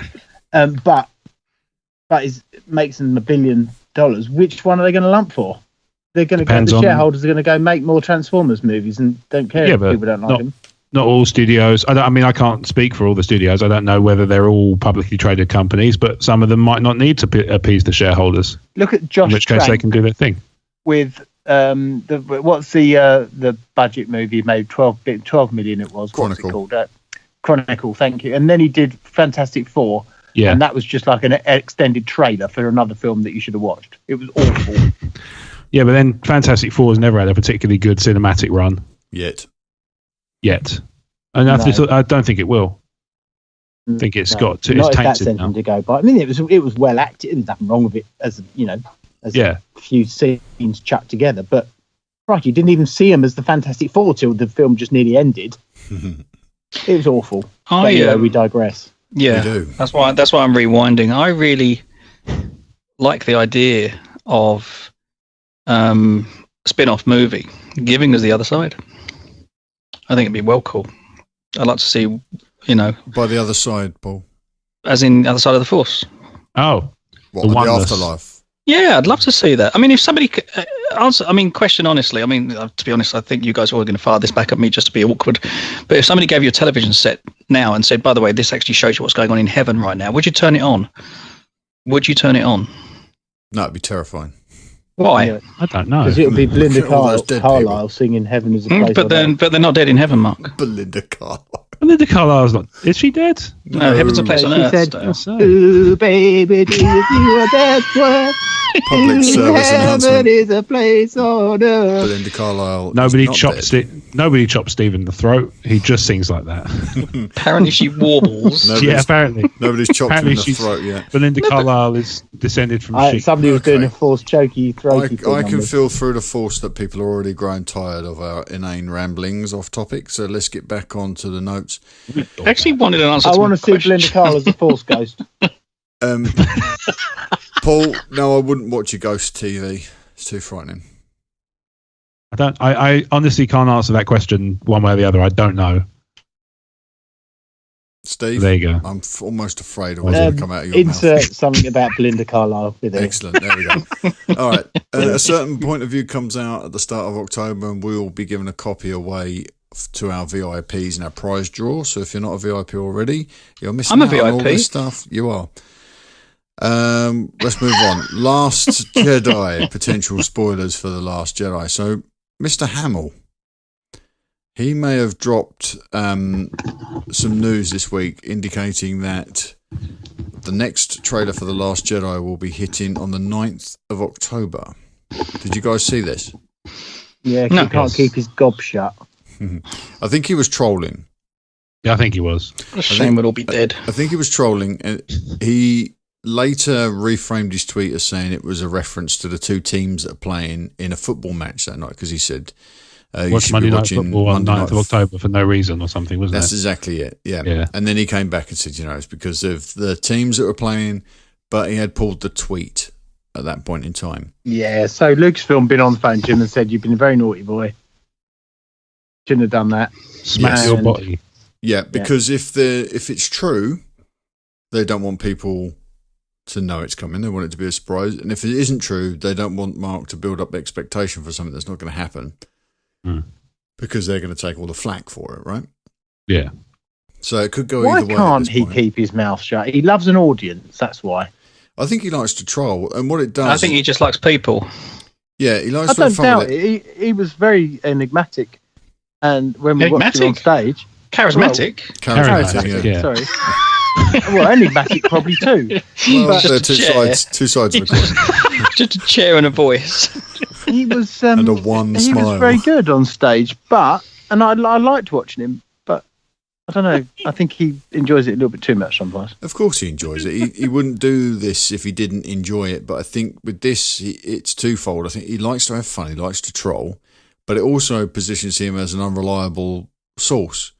So we can't take Works it in his seriously. favour. It No, it does. works in his favour. It does. Good luck to him. Yeah. And I think it's quite clever. But it does seem to fit with what we're hearing about the potential for this trailer to drop at that time. So I mean, watch He's this. he's the perfect source for factual disinformation, isn't he? Yeah, Basically. it's an interesting concept. Also, this week, on the subject of Luke Skywalker, this Topps trading card dropped with a look at what could well be Luke's third act costume for The Last Jedi. It's a bit Kylo, isn't it? Dark robes, very Kylo, very Anakin. With the dark, the only thing really missing Very busty. is it's very busty. Anakin had the black leather tabard, didn't he? That's the only thing that's missing, with the metal hand and everything. It's very Yeah, it's he very didn't have a Anakin metal hand. Skywalker. Anakin. What do you think of it? He's- I mean, I know it's an he's floating illustration off on the the ground. card. Sorry? He's floating off the ground. No, he's- Actually, as I tilt my screen, sorry, he's a lot more brown than black all of a sudden. Yeah. yes, yeah. I didn't realise that he's completely black in the first image. He has got Sorry. moods, hasn't he? It's not just me. I'd say it's just the cut of the cloak, I think. It makes him look very busty. He's also an older gentleman. Very Ben. Yeah, it's got some Ben. Ben's, It's like a more practical Ben, isn't it? Like a more battle ready. yeah, Obi-Wan's cloak and robes Cynical were very Ben. lighter in colour. But this is, a lot like Anakin's sort of silhouette. I like it. So this is an official trading card, is it? This is a Topps trading card. Also, we should say congratulations to Gloria Garcia, our friend from The Force Awakens, who got her first official autograph Topps card this past week. She shared it in the VIP group, so that's out there now. The Jakku Villager card signed by Gloria Garcia. We're thrilled for her, so congratulations, Gloria. We'll have to get us one of those so that we can. I put it on the... dropped all the hints in the That's all we can conversation do. with her. I dropped Right, all let me the drop hints. one now. Give us some signed cards, please. Now, Okay, that's Subtle. yeah. was that ambiguous enough? I Yeah, don't, very. I don't think she's going to I'm pick up on it. mystified. You've got a very well trained subtlety, Steve. It's beautiful. Yeah, I'm mystified. Right, I think You're Very enigmatic. very enigmatic. What's the other lady we had on that was also very Anna Maria. good? Anna Maria Yes. Leonte. Leonti. Yes, can we have one from you? Has she got one? Yep. Yeah, she's got a card for her character Dasha Premente. That's already been out. I'm not sure if she's got an autograph card, but she's her character. But if she had a got a card. pen, she could autograph them, couldn't she, and send them to us? Those things are true. Yeah, those things are true. Right, Just we're gonna because we're running long. We're gonna jump over this anthology story, but it's in the show notes if you're curious. And we're gonna get onto Han Solo, a Star Wars story news. There's a couple of bits in here. So, Paul Bettany completed filming on the Han Solo movie this week. He was on that project a lot longer than I'd expected. And Ron took a photograph to mark the occasion. Can you see what we've seen? Mm-hmm. Yeah, I can, but I didn't actually equate that at all, and I still kind of don't. No, I think it's. Yeah, I do and I don't. I think it is. Yeah, but what am I looking at here? Oh God, the magnified bit, Steve. Yeah, I'm looking at that now. Oh, I'm not seeing anything with your you sharing a voice. You don't see Boba Fett. Boba Fett. Boba Fett. Oh, don't tell me that you played dumb just to make that joke. Well, it worked. Who's the more foolish? Did you actually do that? The fool who follows him. Did you actually do that, Steve, or are you just now correcting yourself for the fact that you didn't do that, and now I've got you banked right? I did. I don't see it, but I knew you were talking about Boba Fett. Can I add? Yeah, all right, Mark, can I add something? Of course. Right, from back of neck. I mean, I can see where you're coming from the helmet point of view, and the possibility that one of those things coming out of the ceiling might actually align perfectly with the visor marker on his helmet and so on. But that said, that is not a jetpack on the back of him. No, but I do think there are shoulder pads there. Yeah, I think there are. Well, that's in the window. No, that's in the window. Yeah, that's in the window. Yeah. No, Paul's right. That's not part of it. I think it's really weak. And I don't see it. What I'm going to do right now is that. And send you that, because I don't know if any of you have done this yet, but if you look at a big zoom in, it dismantles it somewhat, basically. This image is quite low res. It does. Yeah. I still think it is. Do you? Yeah, I do. Yeah. The other thing that I'm considering here is I'm looking at where they are against their window. Look at the window to the right. Mm-hmm. And the window to the behind them. Yep. That object is tiny, and the room is not that big. I think it's okay. The window on the far left is about 15, 20 feet away from where they are. That means that character's 2 foot tall. So it's an additional item hanging amongst the props. Yeah, there are a lot of. There's it's a lot not helping. Of junk hanging around. No, there is indeed. I mean, that's why that looks like an axe, but I think it's actually window dressing. I think you're right. I think it is just part of the window. So it's hard to tell because there's another one in front of him with a slightly more pointed sort of formation attached to it. So it's, okay, no, I've changed my mind. No, it's Boba Fett. Yeah, I think it is. I really do. What if it's Jabba the Hutt? Look around. I've got to be honest. I don't want it to be. That's the thing. Right, I'm going to make a suggestion. Right. Look around this room. This guy looks like he could be some sort of collector, right? We've got a little jar with some sort of beast in it at the front here. You've got all of these rather nautical-looking things directly behind Paul Bettany. What if this is Mandalorian armor, and that's a display of Mandalorian armor and weaponry? It's not Boba Fett. It's just Mandalorian armor. Oh, okay. Okay. So if this guy is a collector, maybe he hires Han to secure, like Beckett and Han and the crew, to secure something, a collectible. How do you know it's his room, mate? No, we don't. This is, of course, speculation, but it seems to fit to me that this could be a display. This we is don't speculate. We talk Star Wars. This is Boba Fett showing up with all of his kit, or this is a display of Mandalorian armor surrounded by a variety of weaponry. The left part of that picture is obviously a puppet, isn't it? A female puppet or something with hair inside the jar, inside the glass jar. Yeah, it looks a bit like a deer, Steve. It's like a little deer creature. Yeah, it's on display. Where are you looking? I can't see a deer there. I can see a puppet with a brown face and eye and like a cream jumper on, facing this way. You look at the same picture, Steve. Are you looking at knitting? I'm looking at the zoom in bit. You cretin. Steve's reading a magazine. Afternoon tea break. That's what you're reading, Steve.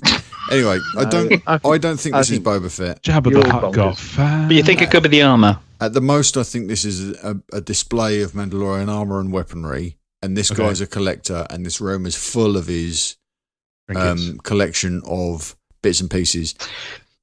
Can I throw a cynical head into that? What's Boba Fett doing there? He's just chilling. Paul Bettany is pristine in this image. Yeah, apart from this strange little thing on top of his head. What's that? Is that a weird kind of thing? Is that like stitching almost, or a weird scar? He's got a cut, and it's got a metal plate across it. But he's pristine, and I don't know if a guy that would own this kind of room, if it was a collection point of view, would be that pristine. He'd be old and ragged because they don't care about anything except for their collection. Unless this is a museum and he's kind of curating. And possibly, but why has he got the belt around his, the rope and the belt and everything else going on? So he's a pirate, and he's an arrogant one. Could be. But I don't care because I love Paul Bettany, and in the same way that Rob had a crush on what's his face, I have a big crush on. No, I have a crush on Bettany. Period. Ron Howard needs to have his eyes done. He's got worse roller blinds than I have. All right, we're going to let Steve just continue whatever that is he's doing in the background. He knows. And we're going to move on to another piece of Darth Vader, another piece of Han Solo news. Spoilers, buried the lead. So I saw this today. We mentioned this last time, I think, that there was a rumour that Darth Vader might be appearing in the Han Solo movie. Hey, where are you? It's popped up again this week. Steve, shush, please. Rob. Mark, we're not going to the next picture. No, it's a bit. If you look under the Paul Bettany, the image has moved down. So if you look under the Paul Bettany bullet point, there's the Darth Vader news. No, there ain't. Yeah, there is. Yeah, there is. I'm sorry. It's his words. Reality works in a very specific way, Paul. So this has picked up legs again this week, and people are starting to sort of claim that Darth Vader is actually going to be a part of the Han Solo film.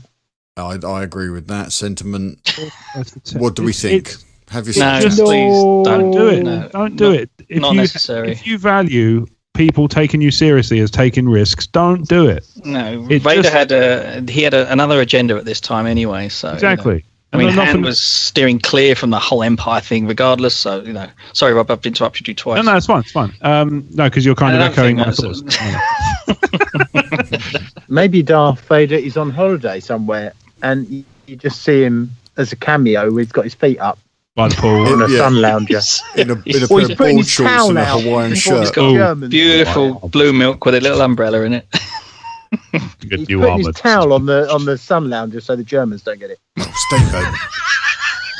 Or any other deck chair happy European. That's not an insult. They just think ahead. That's why Germans are the best in the world at everything. No, they think ahead. You can't walk that back by being just patronising. No, it's true though, isn't it? It's not true thing. that Darth Vader is not Darth on Vader holiday. Being on holiday. I think I've found a way that this might work. Please don't. It's not what I want. Find a way. It's just. Can I interject? Sorry. Please do, Paul. I've just zoomed in again on the Bettany Howard picture, and I see where Steve's coming from. Underneath what appears to be the armor statue, whatever it is, figurine of the Boba Fett character, that is definitely a female. I don't know if it's a puppet, mate, but it's definitely a mannequin of sorts. She hasn't got a lot of facial features. But there looks to be 3 or 4 people in a line there. Yeah, I think there's shoulders and hair and stuff going on. The back of a guy's head, possibly. Yeah, he looks like he's wearing a lanyard. That might actually be production staff. Yeah, that's a woman. Yeah, I think that's just a human it's woman. It's a puppet. She looks like she might be wearing a capelet of some kind. Oh, you got basil in the jar.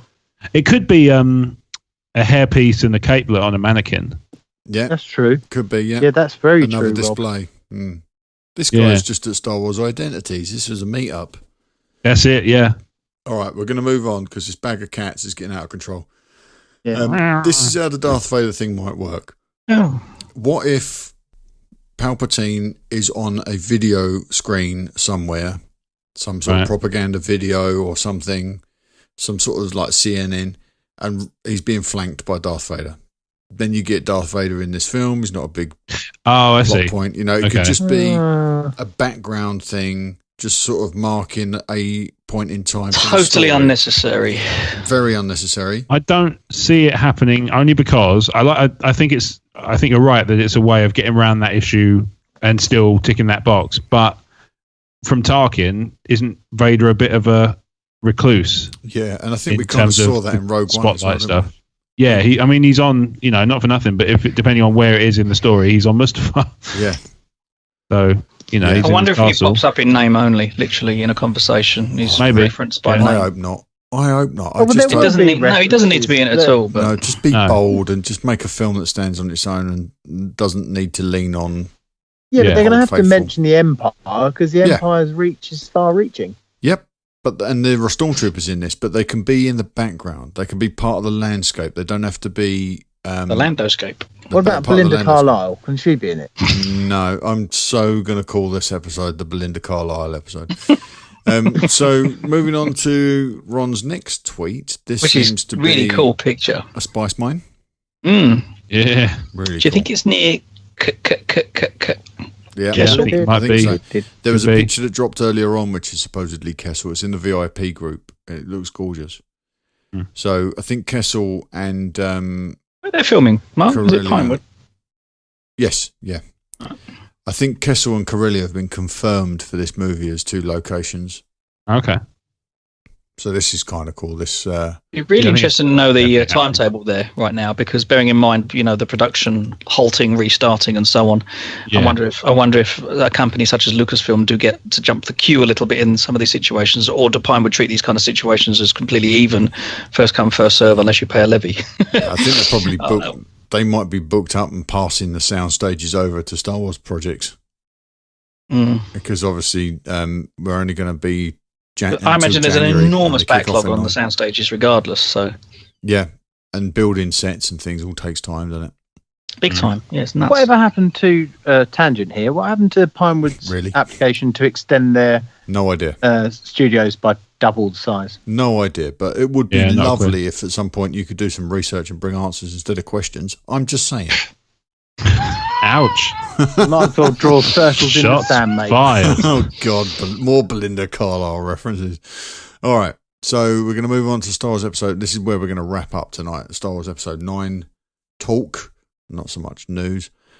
So did you guys see this week that someone started a petition? No, but it doesn't surprise me. Have JJ removed as the director of Star Wars Episode 9, suggesting that his appointment was a betrayal by Lucasfilm, who promised a new director for each film, and that JJ represents a lack of originality. Have at it, chaps. Oh, that's crap. Sorry, that's just ridiculous. But if there's because the petition thing started coming, 18 months ago, because people were aware that, we get lots of people signing this, we might get some movement in something. People are doing it for everything now. Oh, totally, yeah. And, to be honest, a decision's been made by a studio, and a decision's been made by the head of the studio. Go with it. Like the film, don't like the film, see how it goes. But, this is a private industry, in a nutshell. I agree with Paul. Let it go. Let's hope for the best and move on. No, we don't. We're not all happy, 100% happy with that decision, but that's the way it goes. So I think it should be illegal to have petitions for anything that doesn't mean anything in life. Subjectivity again. No, it doesn't mean anything. It does. I agree. Do a petition for people dying of famine in Africa, or I don't know, Marc's penis enlargement. I want a petition for people that don't agree with petitions. Stupid. All you do is make the film seem stupid because people care too much about it. It's just a shame that because people saw J.J. Abrams, somebody actually went down that path in the first place, because they will have sheep that follow. Now, not everybody agrees with the this position. Fine, but let it happen. Crying out loud. I just think all you're doing is stirring up more negativity before you've even started, and he may produce something wonderful yet. And let's wait and see. It just becomes a lot of noise, doesn't it? After it baffles a while. me, and it's also it's an extension of the keyboard warrior for situation where somebody's like, oh, I don't have to be identified here, but I'm going to make a petition. Blah blah blah. Can somebody send me the link? I need to sign it. No. It doesn't matter, right? I'm not going to sign it out of principle. I don't particularly like him as the director because he made such a poor film last time. But I wouldn't sign a petition about it, for God's sake. No, let's say, Steve, I'm with you that it doesn't. I don't think it matters either. And I'm just I despair a little bit of this kind of endless petitioning culture. Oh, but at the same time, care, change.org, care this. There are some brilliant petitions on there, and I get emails all day long. I've signed a few. But don't they get lost? Don't they get lost in amongst all this stuff? Cream doesn't rise to the top anymore. It's just everything's just saturated with crap. Everyone's got a platform. Everyone's got an issue. Exactly. Yeah. The underlying backbone of what we talk about on this show is that we all want to be wrong, proved wrong, and that is fundamental. And I want to be proved wrong. I want JJ to do an awesome job, and basically tell everyone who doubted him to go fiddle. Do well. You're mostly correct there. I think the underlying backbone is that we all want you to be proved wrong. Well, when we don't agree on that, right? Die together, you'll be going, "Oh my God, Steve is a deity." One with the Force. I'm with you, Steve. I never want to be right when we're speculating these things. I always want to be surprised. I always want to be challenged by these films. I have a lot of fun doing these shows and speculating, and speculation is fun. It's great fun, and I don't, I'm willing to I've got nothing but faith in Ryan. I'm willing to let Ryan go and make the film he's made, and then watch it, and then form an opinion on whether or not I thought it was good. And that's what I'm going to let JJ do as well. I'm not going to keep second guessing people. I think that the action that Kathy has taken with everything she's done so far is something we should have faith in, because this is a woman with decades of experience crafting the films that of the very fabric of our adolescence. Grew up watching the stuff that this woman produced, and they're almost to a number, each of them perfect. I think she's made firm, very deliberate, very measured decisions about the way she's steering Lucasfilm. We will only know later on whether they were the right decisions. And even then, we're only basing them on part of the equation, because we don't know what films would have been made had it been the other way. But we will see if her faith in Rian Johnson paid off when we see The Last Jedi. We will only know whether or not JJ can make a good episode 9 when he's done it. But who are we to question it? It's completely true. Kathleen Kennedy's been touching us all since we were very young, and I hope she continues to do it. Yeah, here. She's fantastic. She's a force of nature in Hollywood. And for all those people that are complaining that there are no women overseeing the arcs of their characters because of all these male directors, I direct you to Kathy. She's the one calling the shots at Lucasfilm. She's the one guiding Leia. She's the one guiding Rey. Many hands are crafted in these characters that we love so much, but she's the steward of this stuff. It's all going in the right direction. You've got to give him a chance. Let him do it, and then he will either stand or fall by the film he makes. But second guessing it now just makes us all seem like petulant fools. With that simple little sort of, not equation, what's the word I'm looking for? You'll probably tell me in a minute, but you go to a restaurant, you don't like the meal. No, you go to a restaurant, you don't like the meal, you don't complain, you just don't go back. Yeah, it's letting the market decide. I always complain. It's after you've had the meal, you have to complain then. It's just you let the market decide, right? You decide that you don't want to go there, you don't give them your money in future, and then if enough people do that, they go out of business. Done. Yeah, you vote with your feet, don't you? Vote with your feet and vote with your wallet. Transformers for life. There you go. See, so if enough people do that, Steve, then they'll stop making them. But I don't see it happening anytime soon. Certainly. No, there's 7 billion of us, so there you go. And they're big in Asia as well. So there's that. They're big in Japan. China. I think it's important to sort of point out that some of the metrics that people are judging Force Awakens by shouldn't be trusted because of what we've already cited so far in this episode, which is box office for the Force Awakens. There are too many variables building the box office for the Force Awakens, like the 10-year downtime, the expectation. Yeah. And if you judge a film's quality by its box office, then you have to consider films like Transformers because they do sterling numbers at the box office, and it isn't a reliable metric. And the reason I say that is because we are not going to be able to judge Last Jedi when it doesn't do the numbers that The Force Awakens did. That doesn't mean it's a worse film. That doesn't mean it's a failure. It might surpass it. it might do. If it surpasses it, I'll be extremely surprised because I don't think it will. Star Wars, there's so much pressure on it.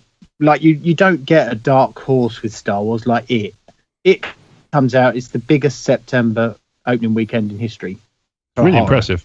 Yeah, or whatever it is. There's broken records, but it was a dark horse. Everyone thought, oh, it's just a remake of it. Blah blah blah. Yeah, I thought it was a soulless remake. Yeah. Yeah, but it is an astounding film. I mean, I've heard nothing but good things. I can't wait to see it. I keep thinking about it, and I know I'm going to like it more second time I see it. You feel guilty thinking about it when you're with the other one, when you're with the original. But it's a very good film. But it's not necessarily the best horror I've ever seen, but it's very well composed. It's a beautiful film. That's cool. And for something that could be really tongue-in-cheek as well, they pulled it off, because some of the stuff that happens in the book is really tongue-in-cheek. And they've made the right choices. Yeah, about certain bits that they haven't put in the film, which I'm... Yeah, like racism. There's a kid in it who is racist the whole way through in the book. Is that... And obviously, they can't... You have to tackle that very sensitively, yeah. Yeah, there is a time and a place for bringing that into film, but that's drama, not horror. Horror isn't real. So, you make racism in a horror that's not real. It's like racism isn't real, and it is, and it's not nice. So it is a really good film. But what my point was, that Star Wars doesn't have the luxury of coming up from behind and shocking us all. It's got so much expectation, and that it's doomed to fail before it even begins in a lot of time. Yes. And that's what Force Awakens did. If I saw Force Awakens when I was 9, I would be dreaming about it for the rest of my life, and that would be the film we'd be talking about now. Kind of is. But, you have to understand though, Steve, that I was right with you there with the point you were making, that with the expectation that Star Wars unfortunately comes with, it can't really ever do anything but fail, because people build it up. That's what happened to the Phantom Menace, because people came out of that saying, well, I waited 16 years for that. And obviously, since that film's release, it's just taken a kicking repeatedly. But I don't necessarily agree with you that The Force Awakens was a failure. I think no matter how you judged Force Awakens, it was successful. You may not have gotten out of it what I got out of it, but there are many different ways to assess that movie and say that it was, in fact, a success. Yeah, it was 10 times better than Phantom Menace. And like I say, if it had come out when I was 9, that would be the Star Wars I'd be talking about now. But it just was missing something for me. But if it hadn't had the lead up and the build up to it, maybe I'd have liked it a lot more. Yeah, maybe. Which might explain the marketing position they've taken with The Last Jedi, which is give us one trailer and one poster in April, and then because they inundate you, and you build up this picture of something. Man of Steel, perfect example. Trailer blew everyone away. Film could never live up to that. And that's probably what it is, isn't it? It's that no film will be able to live up to that expectation. So you can kind of come away from it and say that was good. Yeah, and by contrast, I went to... earpiece fell out. Do you remember when we used to go to the movies and you never saw a trailer?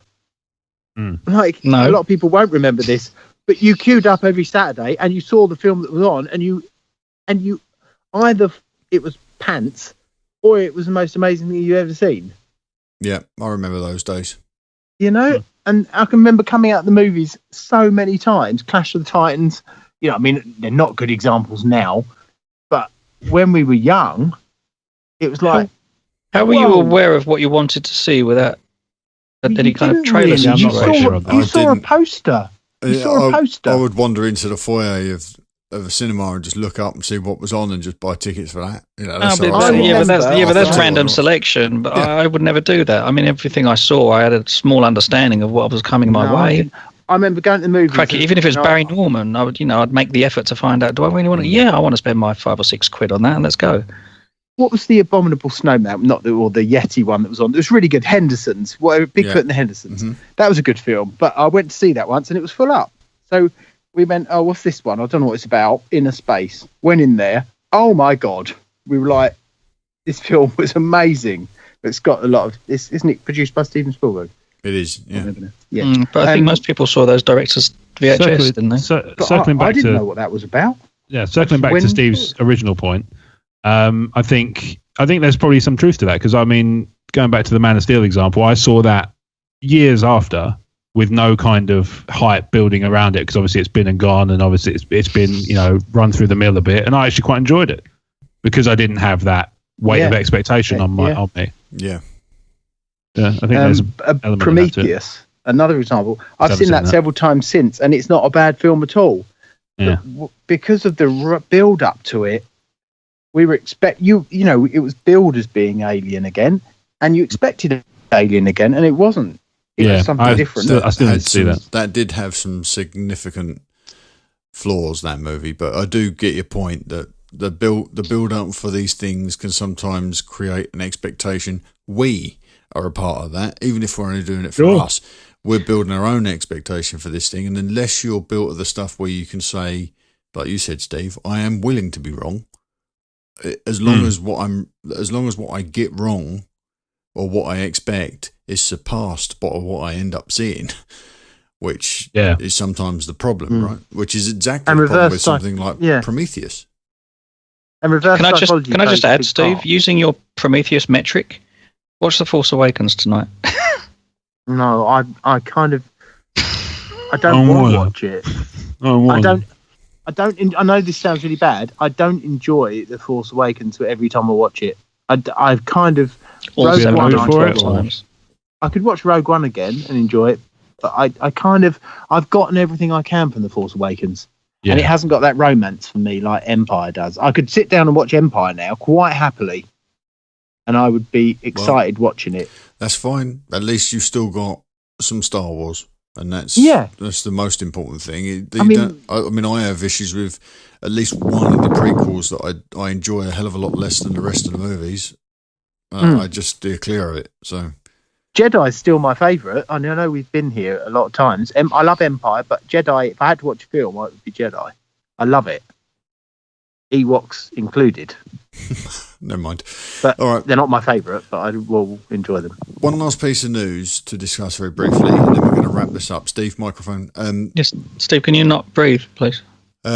So Paramount Studios CEO wants some compensation from Lucasfilm, apparently, allegedly, based on JJ's leaving to go and make episode 9 when he had been obliged to produce his next film for Paramount. The last film he made for Paramount was in 2014, I think it was. We got any idea what that project was, Mark? What was Star Trek Into Darkness? Oh, okay. Did he not make Beyond? He didn't. He produced Beyond. Justin Lin, I believe, was director. Yes. Okay. Thing is, regardless of role, they can be signed into anything up to six movie deals, can't they? Yeah, sure. I think there was this legal agreement, which I think the guy's name is Jim Giannopoulos, the head of Paramount. He apparently gives JJ something like $10 million a year development fee. So in the hope that something that JJ develops at Paramount will find its feet and end up making its way towards production under the Paramount umbrella. The problem is with the agreement is it's not bulletproof, which is what's led JJ to be able to leave and go and do Force Awakens. Yeah. Couldn't he give it back for that year? Sure, he's getting paid a lot with. Yeah, but I mean, if he's not legally obliged to, it is a bit tight of him not to do that, and he's not making a nice name for himself. Yeah, it depends. If there's an agreement drawn up that's in writing or something that it depends on how it depends on what there is and how it's worded and all that stuff. So it's entirely possible that it's a totally fair grievance. And what do we know? Yeah, if I was JJ listening to this, I'd be like, "What? Who the hell do they think they are? They don't know my life." Yeah, but hang on a minute. I mean, we don't even know. We don't even know that J.J. Abrams, if this agreement is concrete, can't fulfil it regardless. Yeah, that's true. True. You have to remember the $10 million is a development fee. It's not a come and make your film for me fee. So they just give him that. He could be developing all sorts of stuff. He probably is. He's probably got 50, 60 things on the shelf. He's wandered over the road to make this movie. Is that a salary for doing development for them, or is that expenses to get things I think developed. that covers expenses, of course, a broad spectrum of requirements for developments that he produces for Paramount. Yeah, I'm not entirely sure what the structure of that payment is, Steve. I'll So give you him a could call be using later it and I'll ask. to go on holiday and sit between Darth Vader and Belinda Carlisle. Yeah, It's- excellent. Right, Excellent. okay. Definite theme. Definite theme to Or this. the ghost of Yoda wets his bed or something. Wherever we Yeah, met what up was for the a whole circle. thing about the dampness in that thing as well? I missed that. Oh, going back to that, are we? Excellent. No, that's fine. Why was Yoda damp? Has he not got his No, tenor he's not ladies damp. on? No. He's 10 of Yodas. Yeah. I didn't get that. Was weird. I thought there was like they were weeing on each other or something. It was very No. weird. What? No. All right, didn't get let's, it. let's wrap this one up because obviously I'm Yeah, not going to please. be able to wrestle this We podcast didn't- back no. to the ground. We haven't actually answered the question yet or discussed it. What do we think? If there's a legal document in place, then totally fair enough as a grievance. Otherwise, jog on, mate. I'm just wondering if It's up these to people have JJ any kind of clause that Yeah. allows. I mean, there's always the possibility as well that no clause segue exists. to additional projects and so on. Yeah, Yeah, there's that also the was- possibility yeah. no When it's clause across, exists. and yeah, JJ across just production goes for it. studios, though, it looks iffy, doesn't it? What it True, comes yeah. down to is the fact that there's probably a lot more than we know, and Yeah, for JJ sure. isn't a thief. I'm sure if he feels it's No. inappropriate, No, he will give it back. No one's implying that. I think the article I was reading this morning was saying that the agreement is so idiosyncratic that it's very difficult to sort of say JJ wasn't free to wander off and make a film for another studio. The expectation on the part of Paramount seemed to be that the next movie JJ made would be with them. Yeah, But it would be Paramount. You know, Yeah, well, they're sitting there saying, "Hang on, we've got 5 projects sitting on the shelf here that he's supposed to be having heavily, involved with."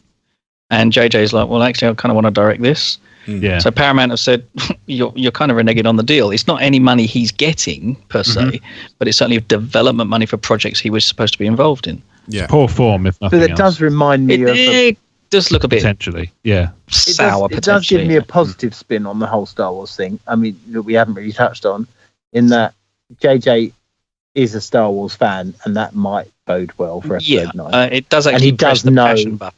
A lot about Star Wars. It's Yeah. not just. I think he'll be He conscious. might well be on the money train for Paramount, but he's not Yeah. for Lucasfilm. I think he'll be conscious of the, the similarities, the undoubted similarities between 4 and 7. I think he'll be keen to make Put them that more together. pronounced between 9 and Jedi. Make I them think more he'll be pronounced. He'll be like, make the let's differences make more the big pronounced. weapon planet square. Borg. Death The Borg cube. cube. Yeah, Yeah. No, I think and Paramount go, oh, come on. I think you're right. I think he's going to be very cognizant of the risks that he faces going into this movie, and I think that they certainly have some dangling story elements that are going to help to shape what this film becomes. So it probably won't be that close to Return of the Jedi because of some of the stuff that's left up in the air. I will feel a lot. Now I'm happy about JJ's hiring as the director for this movie. Very pleased with it. I love The Force Awakens. I like J.J. Abrams. I appreciate the fact that he's a fan and all that sort of stuff. It's very positive. But I will be thrilled if what I'm now beginning to expect to happens, which is that they'll bring Ryan on in some advisory capacity so that there's at least an element of continuity through The Last Jedi and into this movie, into episode 9. When's principal photography start? January. So they've got a few months to No time. They've No got no time at all. time at all. Yeah. to really. rewrite the whole thing. Yeah. Well, Essentially, yeah. I mean, maybe they don't have to do the breaking of story now. Maybe the breaking of the story is kind of done, but now they need to sort of script. Remember, Right, this news is a week old for us. would set building this have stuff- started already?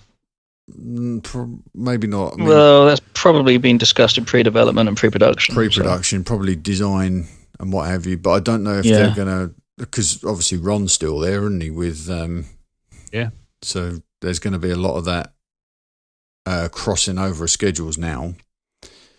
But Well, pre-production starts in the manufacturing studios. So yeah, there'll be a lot of creature design, prop yeah, design, big time. set design. but actually getting stuff built. But you can't do that until you've got a script anyway. So. Yeah. So I think they're basically in a whole heap of poo-doo. No, they're not. No, I don't think so. I think time is of the essence now, but fortunately you've got people that know what they're doing involved, people that know the franchise. They know, JJ knows the family that he's working for now with Lucasfilm, and Ryan's right there, and Ryan's schedule's open, so I think that there's a very good chance that we might see him attached to this project, maybe as an EP, and he might be able to fulfill some sort. I don't know where we stand legally with regards to him coming on as a writer. I don't know whether there's any conditions in there. It can get a bit funky, some of this stuff, the DGA and whatever, but it might be that he'd be able to advise where he feels these characters should be going based on what he'd already written for them. We'll get this DVD special features, and it'll be behind the scenes, and you'll have JJ sort of going, okay, lights, camera, hold it, Ryan. Ryan's either shaking his head or nodding. He's like, action. Yeah. Yeah, I mean, it could be, like George was this presence on set for Empire, and he's a presence on set for Jedi, even though he wasn't directing the movie. So it might be that Ryan could fulfill some sort of an advisory capacity. I've already made it sound like I expect his involvement to be greater than I really think it will be, but I think he can help JJ pick these characters up where he's set them down, and he's best positioned to do that, I think. Even though he didn't write Last Jedi with another movie in mind. He'd written Last Jedi to sort of end, and then his responsibility was done. But time is of the essence. JJ might need somebody like Ryan there to help him sort of cook this thing up. So that may well be something that happens. Anyway, something that's definitely going to happen is we're going to wrap this podcast up. So thank you, guys. Have we said everything that needs to be said? Yes. Yes. Okay, right. Thank you for listening to Talk Star Wars again this week. Episode, what was it? IG-88 or BB-88? BB-88. BB-88, well, whatever. One of the 88s. Episode 88. How's that work? Don't forget to head over to iTunes, leave us a 5-star review. Probably not based on this episode, but maybe a previous episode. And take advantage of our Ron Burgundy guarantee. Whatever you write in there, we will read as long as it's clean. So if you want to promote something like a blog or a podcast, that's the place to do it. You can email us your questions and comments to talkstarwarsinfo@gmail.com. If you put an MP3 in there, we'll use it as a voicemail. Or you can reach out to us on one of the social channels like Twitter, Facebook, YouTube is a good place to go right now, and Instagram, which I actually put something on this week for a change. With that said, gentlemen, where can people find you between episodes? You can find me on Twitter on Stephen_Ware, or YouTube as Wild About Nature, or Calistine, but I don't often use that. Wild About Nature will do you. Excellent. You'll find me at moviescorenews.com. Right. You can find me on Twitter and Instagram at RobWadeVision, and everything else I do at emotionally14.com. It's all gone a bit quiet, but that is temporary. Excellent. You can find everything I do at talkstarwars.co.uk, and I'm on Twitter at talkstarwars. And you can find all of our partner shows at starwarscommonwealth.com. That's our network. And you'll find Tumbling Saber, Generation X-Wing, the Rogue Squadron podcast, the Skyhoppers podcast, the Nerd Room, and San Diego Sabers there, and links to all the hosts and everything. And if you download the show notes, there's a bunch of links in there to things you can use to help us out, like our t-shirt store and our Amazon stores and all sorts of things, and a link to the VIP program if you are so inclined. Right, we will come back. And so I wanted to say thanks to anyone who does watch my videos, because as of just now, I am now 100,013 views. Oh, wow, that's amazing. It happened during the podcast. Really good. That is amazing. Well done. No, that's how many times Steve's watched it. Yeah, you can get in trouble for that. So I hear that plus 12 is the total. I don't get a plaque though until I reach 1 million, I think. Okay, yeah, something like that. We'll keep going. Nice one. Keep plugging away, young man. We will see you next week, everybody. Have a good one. Bye. Bye. See you later. God, there were more of us on this show than I realised. Talk Star Wars is a proud member of the Star Wars Commonwealth Podcast Network. Find us at starwarscommonwealth.com alongside the Tumbling Saber Podcast. The Generation X-Wing Podcast. The TSW Roundtable. The Skyhoppers Podcast. And the Nerd Room Podcast. Head to StarWarsCommonwealth.com. Take your first steps to a larger world.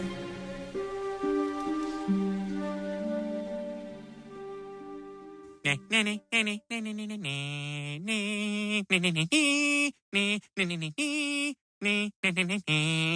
a wrap. It's a wrap. No reviews this week. No mind. Sorry. Okay, we ready? Yes. Hello, everyone. Welcome back to Talk Star Wars, episode 88. I'm Mark. I am Stephen. I am Rob. And I am Paul. Have you realised it should have been episode IG-88? Oh, Paul, I was just about to say that. Put that in the description, Mark. We should have You done might that. restart, Mark. No, when it because goes no out, one when it will gets forgive published, you. still time. What's the Steve, strange ringing on the line?